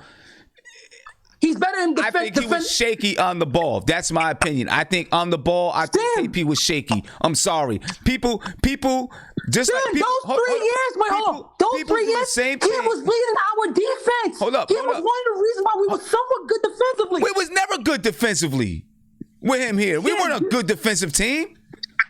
Stan, the third year, we wasn't looking good defensively. We was okay. Kristaps Porzingis, we started off the season last year decent defensively. Listen, people mistaken the same thing that they do with guards. They think because a guard gets steals, he's a real good defender, right? A big man gets blocks, he's a real good defender. That's not the truth. You can be off the ball, you can get steals because the balls you know how to play the passing lanes. You can get off the ball blocks, you can get weak side blocks. It doesn't mean that you're a very good on ball defender. Kristaps Porzingis had trouble guarding stretch fours, which he played the 4. He wasn't playing the 5, so he guarded stretch fours. He had trouble getting out on 4s and stopping them from shooting 3s, right? He had trouble playing stretch 4s, and sometimes on the ball, if you had somebody that was stronger than him, they were bullying him over. Tim, okay, I understand that. That's his 30 in development, right? Okay, that's 30 in development. If you go look at Kevin Durant's 30 in development, he was getting pushed. And look at him now. That comes in time. But for what he was doing for us, he was showing a level of consistency at a time. He only had one bad month. To me, he showed a level of consistency for the first part of the season. And he was an all-star before Randle, bro. First part of the season. Yeah, exactly. In the East, who's to say that if Randle was playing in the East, he wouldn't have been an all-star? You gotta. That means a lot because the teams are there's way more talent in the West. There's been way more talent in the West for the last 5 years than there's been in the East. Sam, I want to say something. There's no one on this planet that think Julius Randle offensively is anywhere near KP. And just off that, I'm taking KP before Julius Randle. There's games where KP could shoot you out the gym, bro. We're gonna His find games out. where he can shoot you out the gym. We're gonna find out. Yeah, that was then. Well, you don't know how he's gonna be. You don't know how he's gonna be. And Tim, he's playing with a much better structure. There were games. It wasn't consistent. And I'm not saying that he wasn't gonna develop into something and develop into that, right? But I don't know. I don't know if Kristaps Porzingis, if you put him on this team, if he has a better season than Julius Randle on this team. I don't know. Okay, let me ask you a question. We're going to see how strong he is when he comes back. Okay, let me ask you a question, Sim. Through the circumstances of that third year of what was thrown at him, as in being forced into the offense, being that guy, because that's what happened when Melo left, right? And to have a coach that barely could have coached the team because his job was up for rent. And then we basically didn't have an offense that year. It was basically give it to Chris Porzingis. You're telling me a player in his third year, for him to do that, you don't think that was good enough for his third year productive? I'm saying it was okay. It was good. I'm not discounting that. It was not good. I'm not saying that. That's not what I'm saying. I still seen so many things in him that I'm like, I don't know if he's going to be what everybody thinks he's going to be. Okay, so let me ask a question. Obviously, he's got to get stronger. Will he get stronger, or will he be able to handle it in the NBA? I hope so. I still want the guy to be a star. I do. I want him to be a star. The fact that he left, there was a lot of issues between the Knicks and KP, and it wasn't all KP's fault. A lot had to just do with the Knicks being a horrible organization. It is what it is. And it was just time for it to split up. So, because the thing is, when you watch that season, even the 43 games he played, and then we went to hellhole. You're not telling me you did not enjoy, you didn't see that we could have dead made the playoff if everything went well. Say that again. Say that again. You started breaking up. Say it again. My bad. That third year of the progression, because remember, he was beyond his projection. And for him to knock down that mold, that was big. Dude, so for him to perform. No, he was, see, to me, he was beyond the projection. He played above his level for about the first 10 games. He only struggled in December. I'm going to say 15 games. I'm going to say 15 games he played above his level, right? And then, he was dropping 30-point games all over the place. Even had a 40-point game, right? Yeah, then, because right? Yeah. And then in December, he had a 37-point game. After December, let me see, December 12th, he had a 37-point game, right? Then he dropped. He had one more 30-point game after that. Okay. Right? Another one in December. And then after that, he went, he started coming down. He started coming down to a normal type player for him, right? Because but at 20, he was getting tired. At 22 points for a third-year player, that's ascending. That's like ascending. And the next year you take another leap. Listen, I get it. I agree. I'm not saying that it was. It should have been expected that he was not going to maintain the level of play that he was playing, right? And he got tired because he was handling a lot. I get that. But what I don't understand from you why you can look at him at averaging 22 points a game in his third season, and what is really Julius Randle's third season in the league. Hold up. Listen. Just listen to me. What really is Julius Randle's third season in this league? Because he got hurt the first season, right? He got hurt. He played 15 minutes and he was out the whole season. So in what is essentially his third season in the league, he averaged 21 points and 8.7 rebounds, plus 3 assists. But you can't look at that and for a better team. But you can't look at that and say, maybe he can replace Kristaps. You can't look at that and say that. because he don't have the impact that Kristaps Porzingis have on the floor. I don't think that. How do you know? Kristaps Porzingis only played half the games. You're only basing that. You're basing that on, I'm gonna say, 25 games. I'm looking at those 43 games where we was above 500 till he got hurt, right? Julius Randle is more physical than him, right? We're talking about KP, not a physical player, and for what he did to carry what we had was Tim Hardaway, Jared Jack, 36-year-old point guard, who we had at center. Wait a minute. Let me stop 1 second. Let's not front and act like Jared Jack didn't play well those first 20 minutes, those first 20 games. He was playing very well and running the team very, very well those first 20 games. I know he's but the only reason why we was in those games offensively because of KP, bro. Yeah, but Jared Jack was getting the ball around and getting the ball to the right places. Let's not act like he was not playing well. He was playing very well. Yeah, but you also have to have that guy that can carry you home throughout the games he did. I get that. I'm just saying, you're making it like, because Kristaps Porzingis played very well the first 25 games. The first 25 games of the season, he was playing at that level. That's about the time that that Jared Jack was playing well too. So let's not be like, oh, the first 25 games Jared Jack was garbage. You know what I'm saying? Because he was playing well. So that was a piece that he had with him. Yeah. He was playing well, but that didn't make KP the player that he was becoming. He's not one of the reasons. He's not? He was not. You don't think that? He has the determination.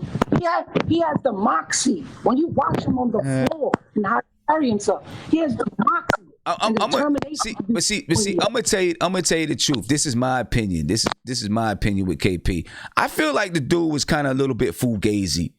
You know what I'm saying? I feel like, he had that so-called moxie and swag, but I feel like some of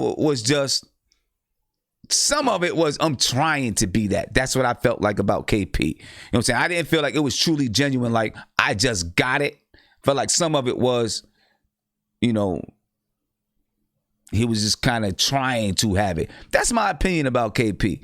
You know what I mean? And listen, I wanted him to be a star for the Knicks. I thought he could be, but I'm not, I feel like Julius Randle could very well be a replacement for KP and maybe even be better for us than KP if KP were to play here. If KP were playing here next year with all the circumstances the same, KP was playing here next year, KP might only play half the games. You know what I mean? That's my take on it. I don't know. I'm going to come to City for Real, see what he thinks, man. City for Real, what's good, man? What do you think? Yo, what's up, Sam? I'm chilling, man. Me and Mark having another one of KP. Yo, you hear me? Yeah, I can hear you. All right. That's what's up. Yo, man. Yeah, I'll tell you what, Sam. The only thing I gotta say, man, is this. I'm looking for three things, man. Like, you know what I'm saying? I'm looking for Coach Fizz to lay some better groundwork. Like, you know what I mean? Uh-huh. Because, like, yo, his groundwork that he laid, well, I guess we were tanking, so I can't really say that, but, like, you know what I mean? His groundwork, I'm looking to see, how do you say it, man? Because I saw we were still running the triangle, right? I'm looking to see us getting out of that and getting into a more open offense. Like, you know what I mean? Yeah. And now that we got Randle, right? Randle, I think he's legit, man. I think we got him in prime time, like, you know what I'm saying? Yeah, I think we got him right at that point of ascension. The same thing that, Mark was talking about with KP. We got Randle at that point of ascension where he's really ascending, and I mean, he's right at he is right there at the cusp. The only thing, see, man, my biggest thing with KP was, and I don't want to keep bringing it up, but my biggest thing with KP was was this, right? The dude was getting tired, number one. And then number two, he was a defensive force for us or whatever, but he wasn't built, like, you know what I'm saying? He wasn't built for the long run. Like, you know what I mean? Yeah, I definitely agree with you there. I don't know if he was built for the long run. I think he's going to be injury prone I hope that he's not, but I feel like he's going to be injury prone his whole career. Yeah, but see, that's what I'm saying. Like, it's like, you know, he was built for, like, let's just say this, for like the first 60 days of the season, like, you know what I'm saying? And then all of a sudden something happened, and then, like, you know, or whatever. But I love the trade, you know, because I want to see what DSJ got. Although when we talking about our beginning trades or not trades, but when we talking about our picks, right? Check it. I was one of those guys that I was rooting for Moutier. Before we got Porzingis, like, I was one of those guys. I was just like, oh yeah, let's get this guy from the Congo. Like, you know what I mean? I was whatever. But I was rooting for him too. You was rooting for him too? I was rooting for us to get Moutier. Yep. That's why when he when we did pick him up, I was a little bit excited, you know, and I wanted to see if maybe he can turn out to be what some people projected he might be able to be, you know. You know, Moutier, but I think Moutier landed in a very good situation, so I think he'd be all right. Yeah. He'll be good. Where he went to Utah, right? Utah, yeah, but he's playing behind Mike Conley. You know, they got a defensive system over there. I think that he'll be all right. I think he's going to be good. I tell you what, though, you know, I'm going to always put it in. I'm going to say it again. I'm rooting for my guy, the Elf of Wall Street. I'm rooting for Mr. Payton to come in and get that starting job, man, because I think his basketball IQ is better than DSJ's. Like, you know what I mean? Yes. I mean, he's more of a pass first type of guard anyway. He wants to try to get the ball around, you know, spread. Yeah, I think he could put it in a bread basket, like, you know, better than anybody else that we got on the team, including Frank. Although Frank can do it too, like, we've seen some glimpses of it. But Frank can do it too. But, like, you know what I mean? Like, I'm rooting for my guy, man, because I'm trying to tell you, man, I've always liked Peyton, so, like, you know what I mean? I'm hoping for it, man. I'm hoping for it. Yeah, and you know, Frank can do it too, but sometimes he doesn't put enough strength behind his passes. Sometimes, you know, he passes a little lackadaisical. He's definitely got to get out of that if he wants to be a point guard in the NBA or just. Yo, you gonna do something on the FIBA games? Yeah. I gotta see what with time. Frank? Yeah, I gotta see what time the FIBA games play, and then see if I can do something there. You know what I mean? I just gotta see what time they play though. Yeah. Oh, all right, for sure. It's like 3:00 in the morning. I don't know. You know what I'm saying? Yeah, that's gonna be rough. Yeah, that'd be a rough one. And let me get over here and see what's up with Nate and Sandy. All right, talk to these guys for a minute. Nate, what's good, bro? What's up with you, man? Hey, man, how you doing? I'm good. How you feeling? You see, me and Mark, we back at it on this KP thing. You know, Mark just cannot let it go, man. He just cannot let it go. I think he thinks KP's gonna walk through the door, but it ain't happening. KP was paying Mark's light bill. I'm trying to tell you, he wasn't paying his internet. That's for sure. Well, go ahead, man. It's open mic night, man. So whatever it is you got, you want to say. So there's a couple of things. You know, he kind of talked about KP. I just kind of want to highlight. First off, if you watch the video of KP and Randle going at it in the game one-on-one when he was with the Lakers, KP struggled big time because like Randle's he was. Yeah, Randle's a quick guy, and he's versatile inside, and he can finish with either hand.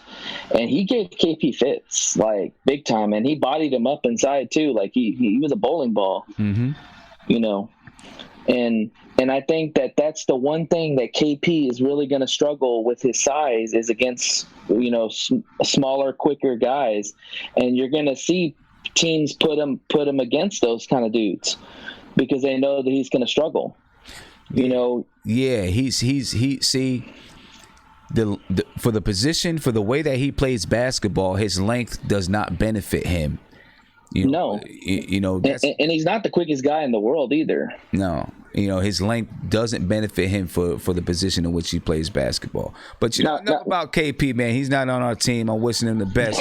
But you know, me and Mark always get into that. No, I just wanted to say that because I was watching some video of Randle and I saw him go against KP, and I think KP hated that matchup every time. So I'm glad to have Randle. I'm a big fan of Randle. Yeah. So I saw the Vegas came out with the odds on wins. I think the Knicks are 27, I think, right? So what it is? Yeah, over 27 wins. Okay. Yep. So I might be in the minority, but I think with the current roster we have, this team could vie for the playoffs. I really do. I think we have a good mixture of young players, vets, hopefully a more experienced coach in a second year. I think there's a lot of good opportunity to at least scratch the 8th seed at least. I think this team can win 40 games, 40 to 30 games. I think 30 at the minimum and 40 at the max. I want your opinion. What are the 3 things that the Knicks absolutely have to do in order to make the playoffs this year? The top 3 things. First of all, they got to decide that that's their goal, right? And that they're really, truly going to make a push for it. They got to decide that. They've got to make their defense and hustle. It's got to be their hallmark. Got to be that. Amen. Right? Amen. You know, that's got to be their hallmark. And then they've got to find the right combination of offense, defense, and shooting. Well, you know, shooting with the offense, but you got to find the right combination of guys that's going to give you a good mix of offense, defense, and then we got to have shooters out there on the floor, which we picked up more shooters, you know. And then I think if Fizdale can find that right mix of guys, there's a lot of guys on the floor, you know, and then find that right mix, you know, to blend that offense and defense. I think we can give ourselves a chance. And then I think he needs to be very structured because there is a lot of role players. You got 1 or 2 guys that can go outside of their role and score. Julius Randle, Dennis Smith Jr., maybe Alonzo Trier. So maybe 3 guys that can really go outside of their role. RJ Barrett, I guess. We'll see in the NBA. But I think they need to have a structured offense right now. At least begin with a structured offense, and then you can loosen the reins as you get a little further along in the season. You know, have a structured offense and hold guys accountable. Really hold guys accountable. Yeah, and I think you hit the nail right on the head. There's no doubt that the first thing that the Knicks that to make this team successful to get to the playoffs, they have to figure out what their identity is going to be. Is it going to be defensive first? Or are they going to just kind of play a balance? I mean, what is their identity going to be, and what are their rotations going to look like? Like, I'm willing to bet that the opening night roster is going to consist of Elfrid Payton, RJ Barrett, Marcus Morris, Julius Randle, and I've been reading that they might even put Bobby Portis at the 5. It's kind of like a stretch kind of guy. But they're considering looking at him, or maybe Taj Gibson. But I think that they're going to try to put a roster together to win now, even though they have players that, you know, will be able to win in the future. They're going to put the players that are the vets to win now and get those wins up early, and then, you know, as the season goes, you know, determine what direction they're going to go. I mean, but let's be real. This team has to win. I'm tired of seeing the Knicks suck. I mean, I hate to be that honest, but it's the truth. I'm tired of it. I don't want another top 10 draft pick. I want the Knicks to be either in the playoffs or around the echelon of the playoffs. I don't want to see another 17-20 win season. It's got to be 30 or more. And if it's not 30 or more, then Fizdale's got to go. I mean, that's just how I feel. I mean, because if we don't win 30 games, that tells me two things.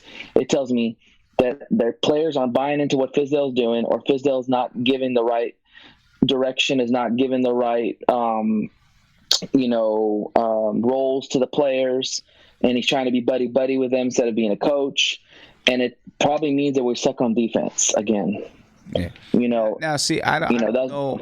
I don't know if we don't win 30 games. I mean, a lot of is going to depend on what's going on during the season. I don't know if it necessarily means that Fizdale has to go. Last season was really a throwaway. You know what I mean? So, I mean, I agree that, you now start it begins. You start evaluating him, but I don't know if that means, he goes right after the well, I think the seat's really hot for him in the second year if he doesn't get this, if they don't get to at least near 30 wins. I mean, I don't know if it's hot. I mean, I think that the evaluation begins. The clock is ticking. Now it's like, okay, now we're looking to see. I don't know if it gets hot yet. I don't know. Let me say one thing, Nate. I do want to say this, and this is to Mark. Mark, the Knicks were not 4 games above 500 when KP went out. I don't know if that's what you were saying. Maybe I mixed up what you were saying. But when KP went out, the Knicks were 23-30.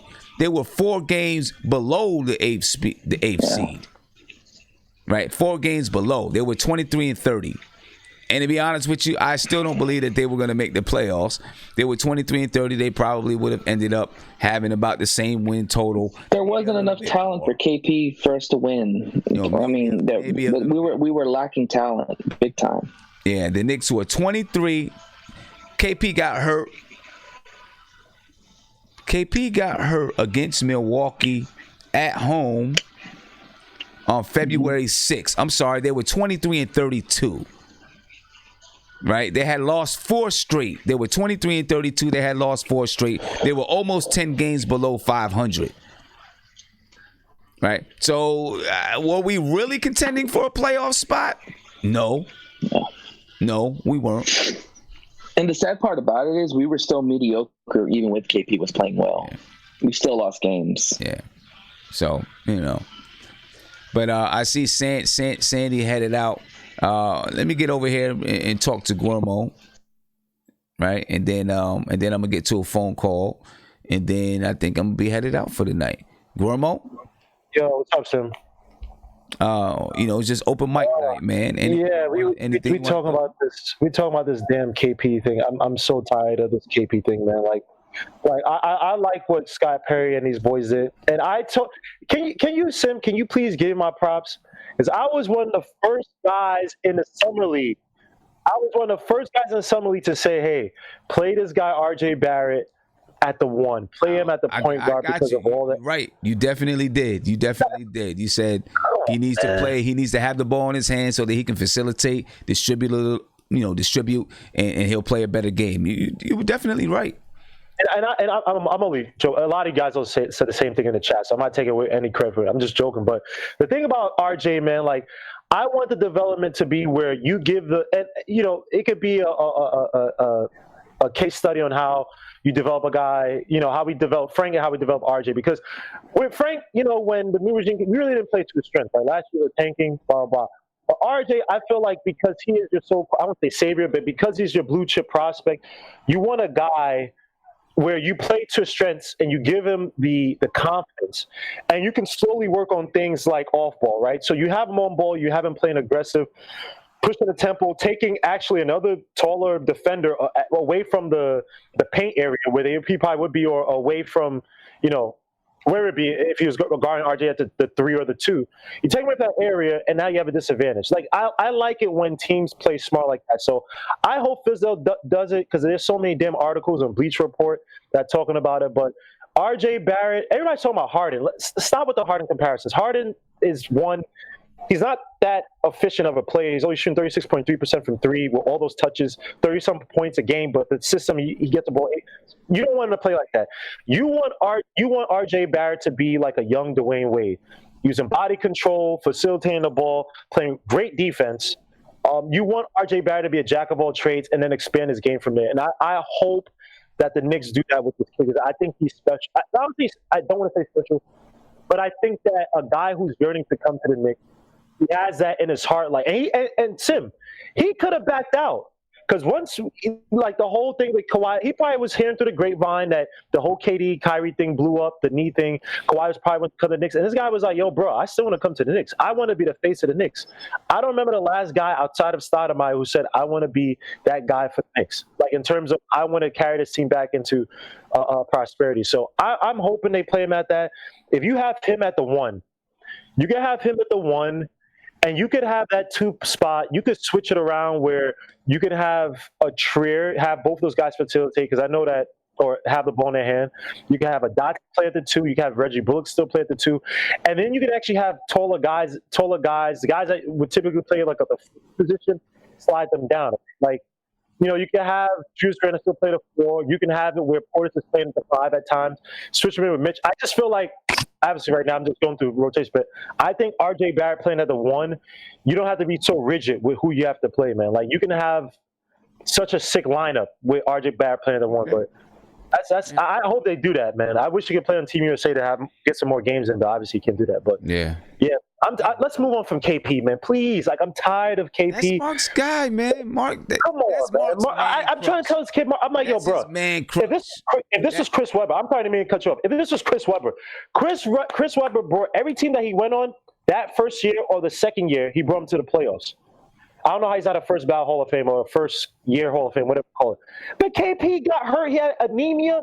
He wanted to tell players not to come to the team. He wanted to go back to Latvia. He got yoked up in Latvia. Come on, bro. Come on, man. I'm tired of this guy, man. That's Mark's man crush. There's nothing we can do about it. That's his man crush, man. That's Mark's man crush. I'm gonna take two more callers, and then I'm heading out for the night. Before I get to those callers, though, I want to give a big shout out to Armando Chico. He said, "Is Peyton defensively better than Wayne Ellington?" I think so. I think he's a little bit better than Wayne Ellington. He can play on the ball. I mean, Wayne Ellington is a good defender. Obviously, and Wayne Ellington is going to be good at chasing shooting guards. That's what he does. That's the position that he plays, right? So I think Wayne Ellington is a good defender, but I think Peyton may be a little bit better. He's going to have younger legs. I think he may be a little bit better defensively than Wayne Ellington. Maybe not by a lot, but a little bit better. Now, Brian Nurse said, "Keep up the great work." I appreciate that, and I'm definitely working to keep it up. Thank you. And he said, "Do I see a Dennis Smith Jr. and Elfrid Payton backcourt together?" It'll be a really undersized backcourt. Both players are about 6'4". I can see why you would talk about playing them together because, Elfrid Payton likes to pass first and DSJ would like to shoot the basketball. Not that DSJ can't shoot the pass, and won't and is unwilling to find people, but that's what Elfrid Payton does naturally. I don't know if I see them together though. The shooting would be terrible, but even with RJ out there, the shooting is going to be terrible, and they're going to be undersized. Both are small. Unless we're playing a team that's very small, then maybe. One of the reasons why Frank and DSJ, people like to see that out there, is because DSJ can, on the defensive side of the ball, he can guard your point guards. Can he guard them well? We'll see. I don't know. At least not in his first 2 years. Hopefully he gets his defense continues to get stronger. But then Frank can guard your shooting guards, even though on the offensive side, Frank may be playing more point guard and being the distributor or the facilitator. He can guard twos and threes on the other side of the floor. Right. So that's why when you have a Frank and a DSJ together, it can work. right? Because they're like a yin and a yang kind of. At least you envision them being a yin and a yang. They didn't get a chance to play together last year.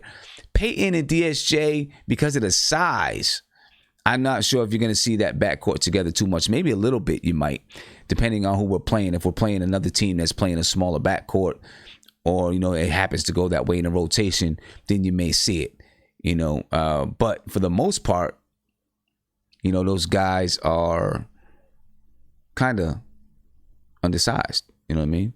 And it may be a drawback for the Knicks. I'm going to get to a couple more phone calls, and we're going to make them quick.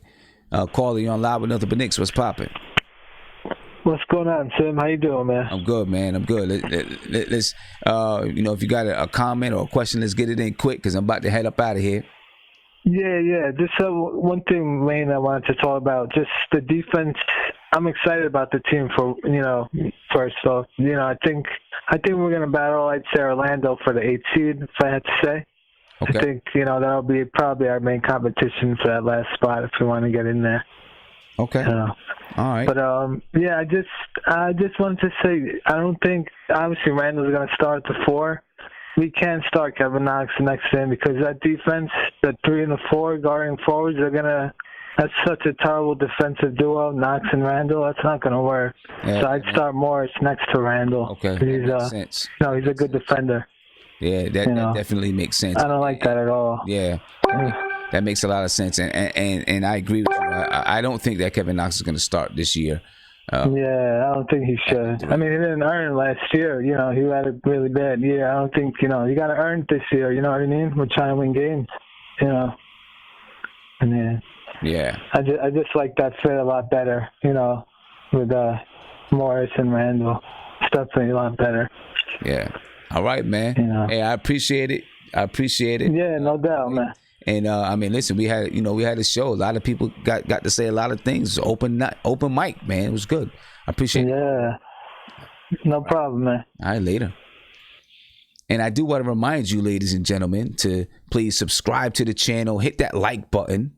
Hit the like button right now. Subscribe to the channel. Ring that notification bell. You'll be notified anytime I go live, drop a video, post in my community section, whatever it is. Also, please consider making your deposit right now for opening night because we got less than 20 tickets left and they're moving. All right, so make sure, and I'm gonna flash an advertisement on the screen. Make sure you get your make sure you get your opening night tickets. And as I flash this advertisement, I'm gonna put a link in the chat. All right.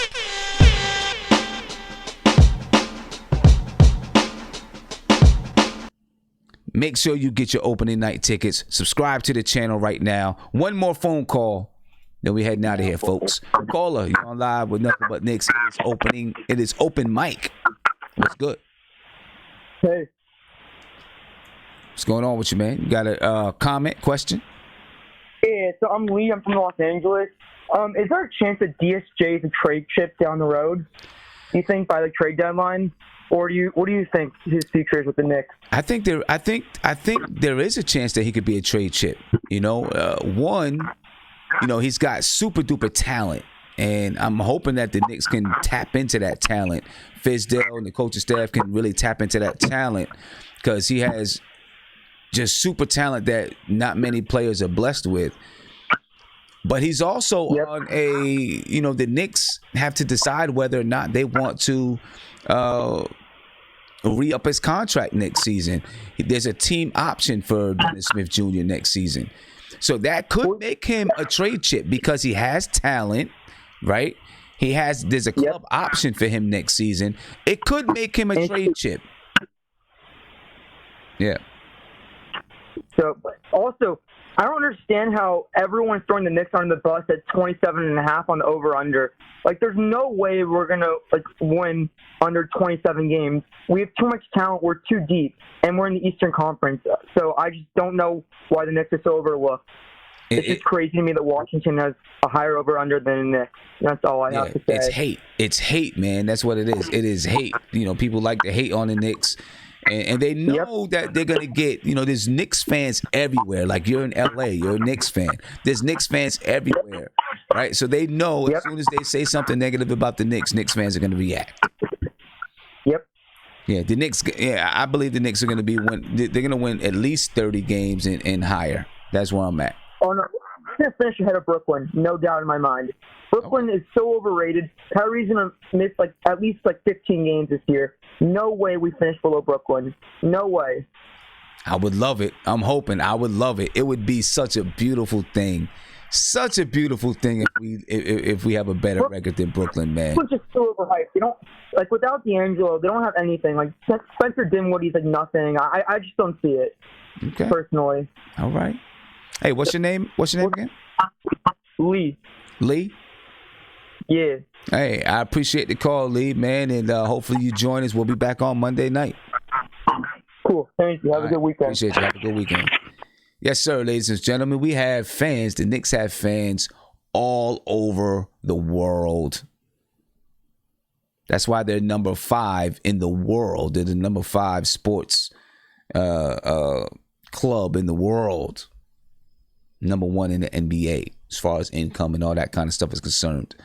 But anyway, I'm coming to the video chat, guys. I'm gonna ask you guys to try to keep this to 15 seconds. All right, of last words. All right, let's keep it to 15 seconds.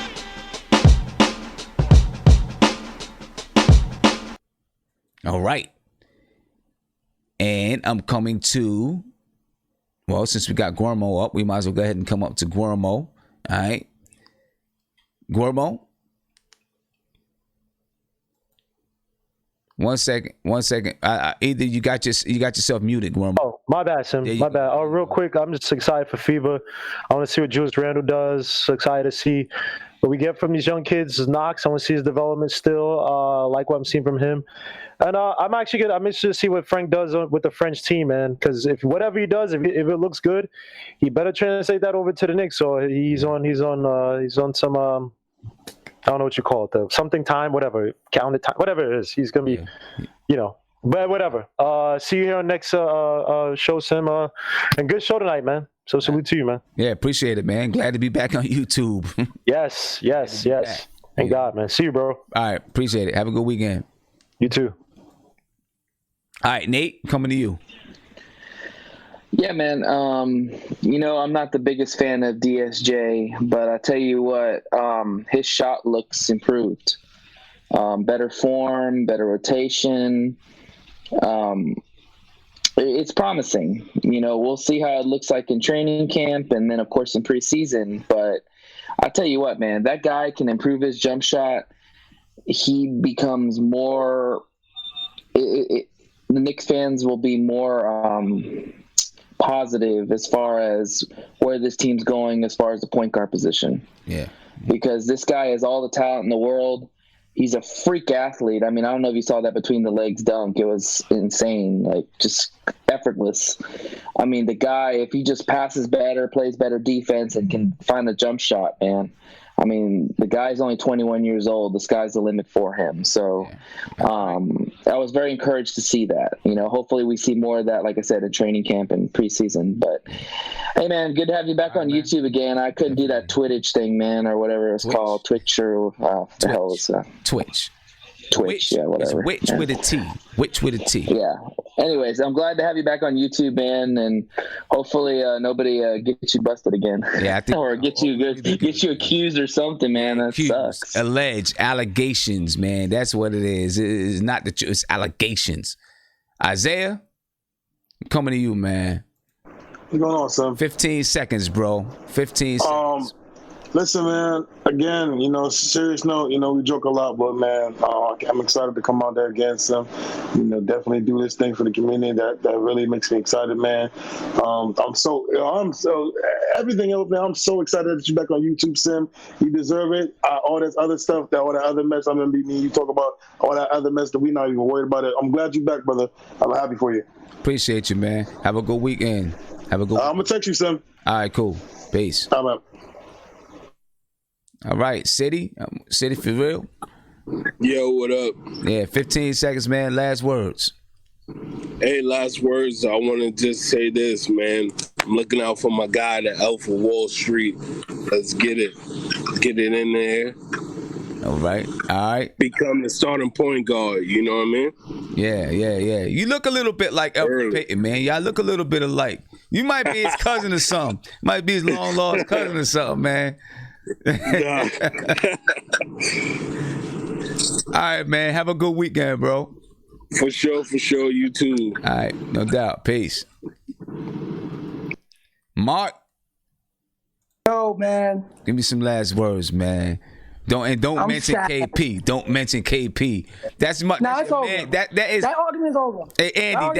Hey Andy, that's his man crush. That is his man crush. That you see he's smiling big right now. That's his man crush. Yo, man. Listen, man.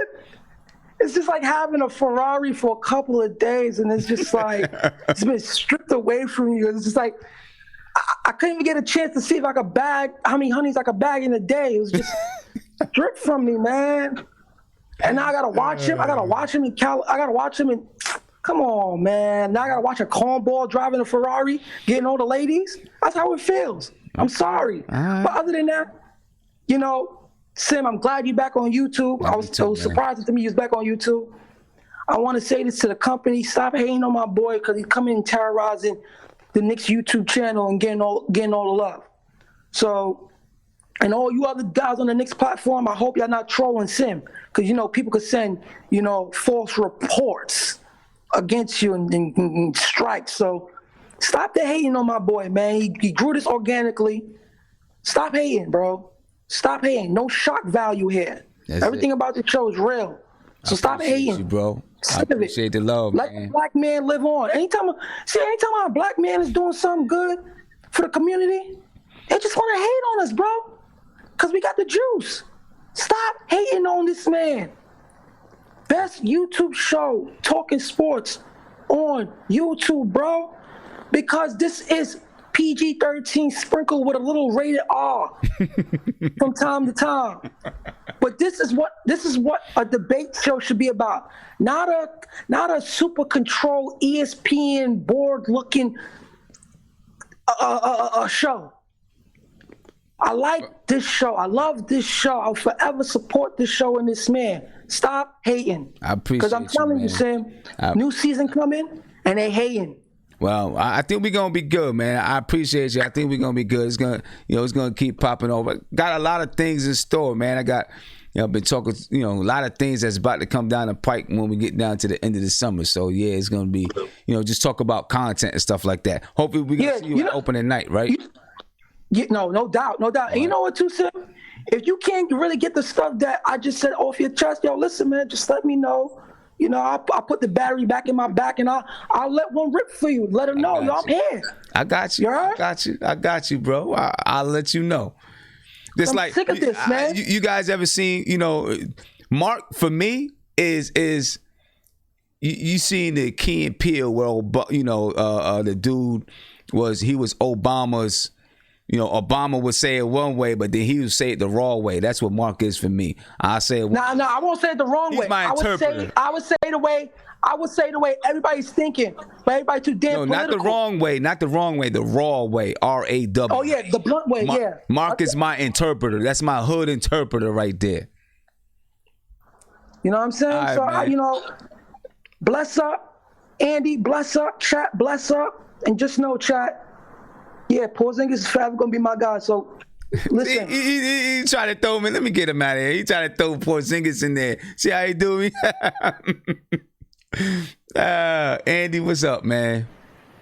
Sim, I wasn't counting even for a second here because we had so many people with so much stuff on the open mic episode, so it was fun. Sim, basketball-wise, to all the fans, I hope we are patient because Frank doesn't really have an open wide path to the, even the national starting job or team, and then he needs to fight in those preliminary games for minutes on that team. So let's not give him a wide open path to show us something.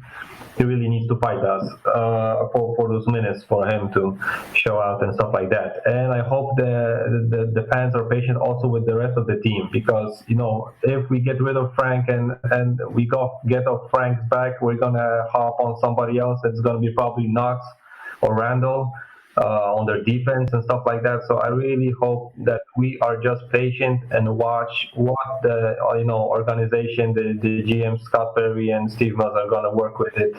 And of course, Fizz is the key to the season for me. Off basketball, today's appearance was, I probably can say it easily, one of the wildest ones that I was a part of. Shots were fired. I'm not gonna name and put up the stakes, but shots were fired in today's episodes. I really invite all you guys to join us on the appearance. It's really fun. It's like I said, always it's another show there. Now I can easily start my weekend replaying the show now, on YouTube and listening to what you guys were talking about. Yeah, and one of these days, man, we're gonna find a way to get the appearance recorded.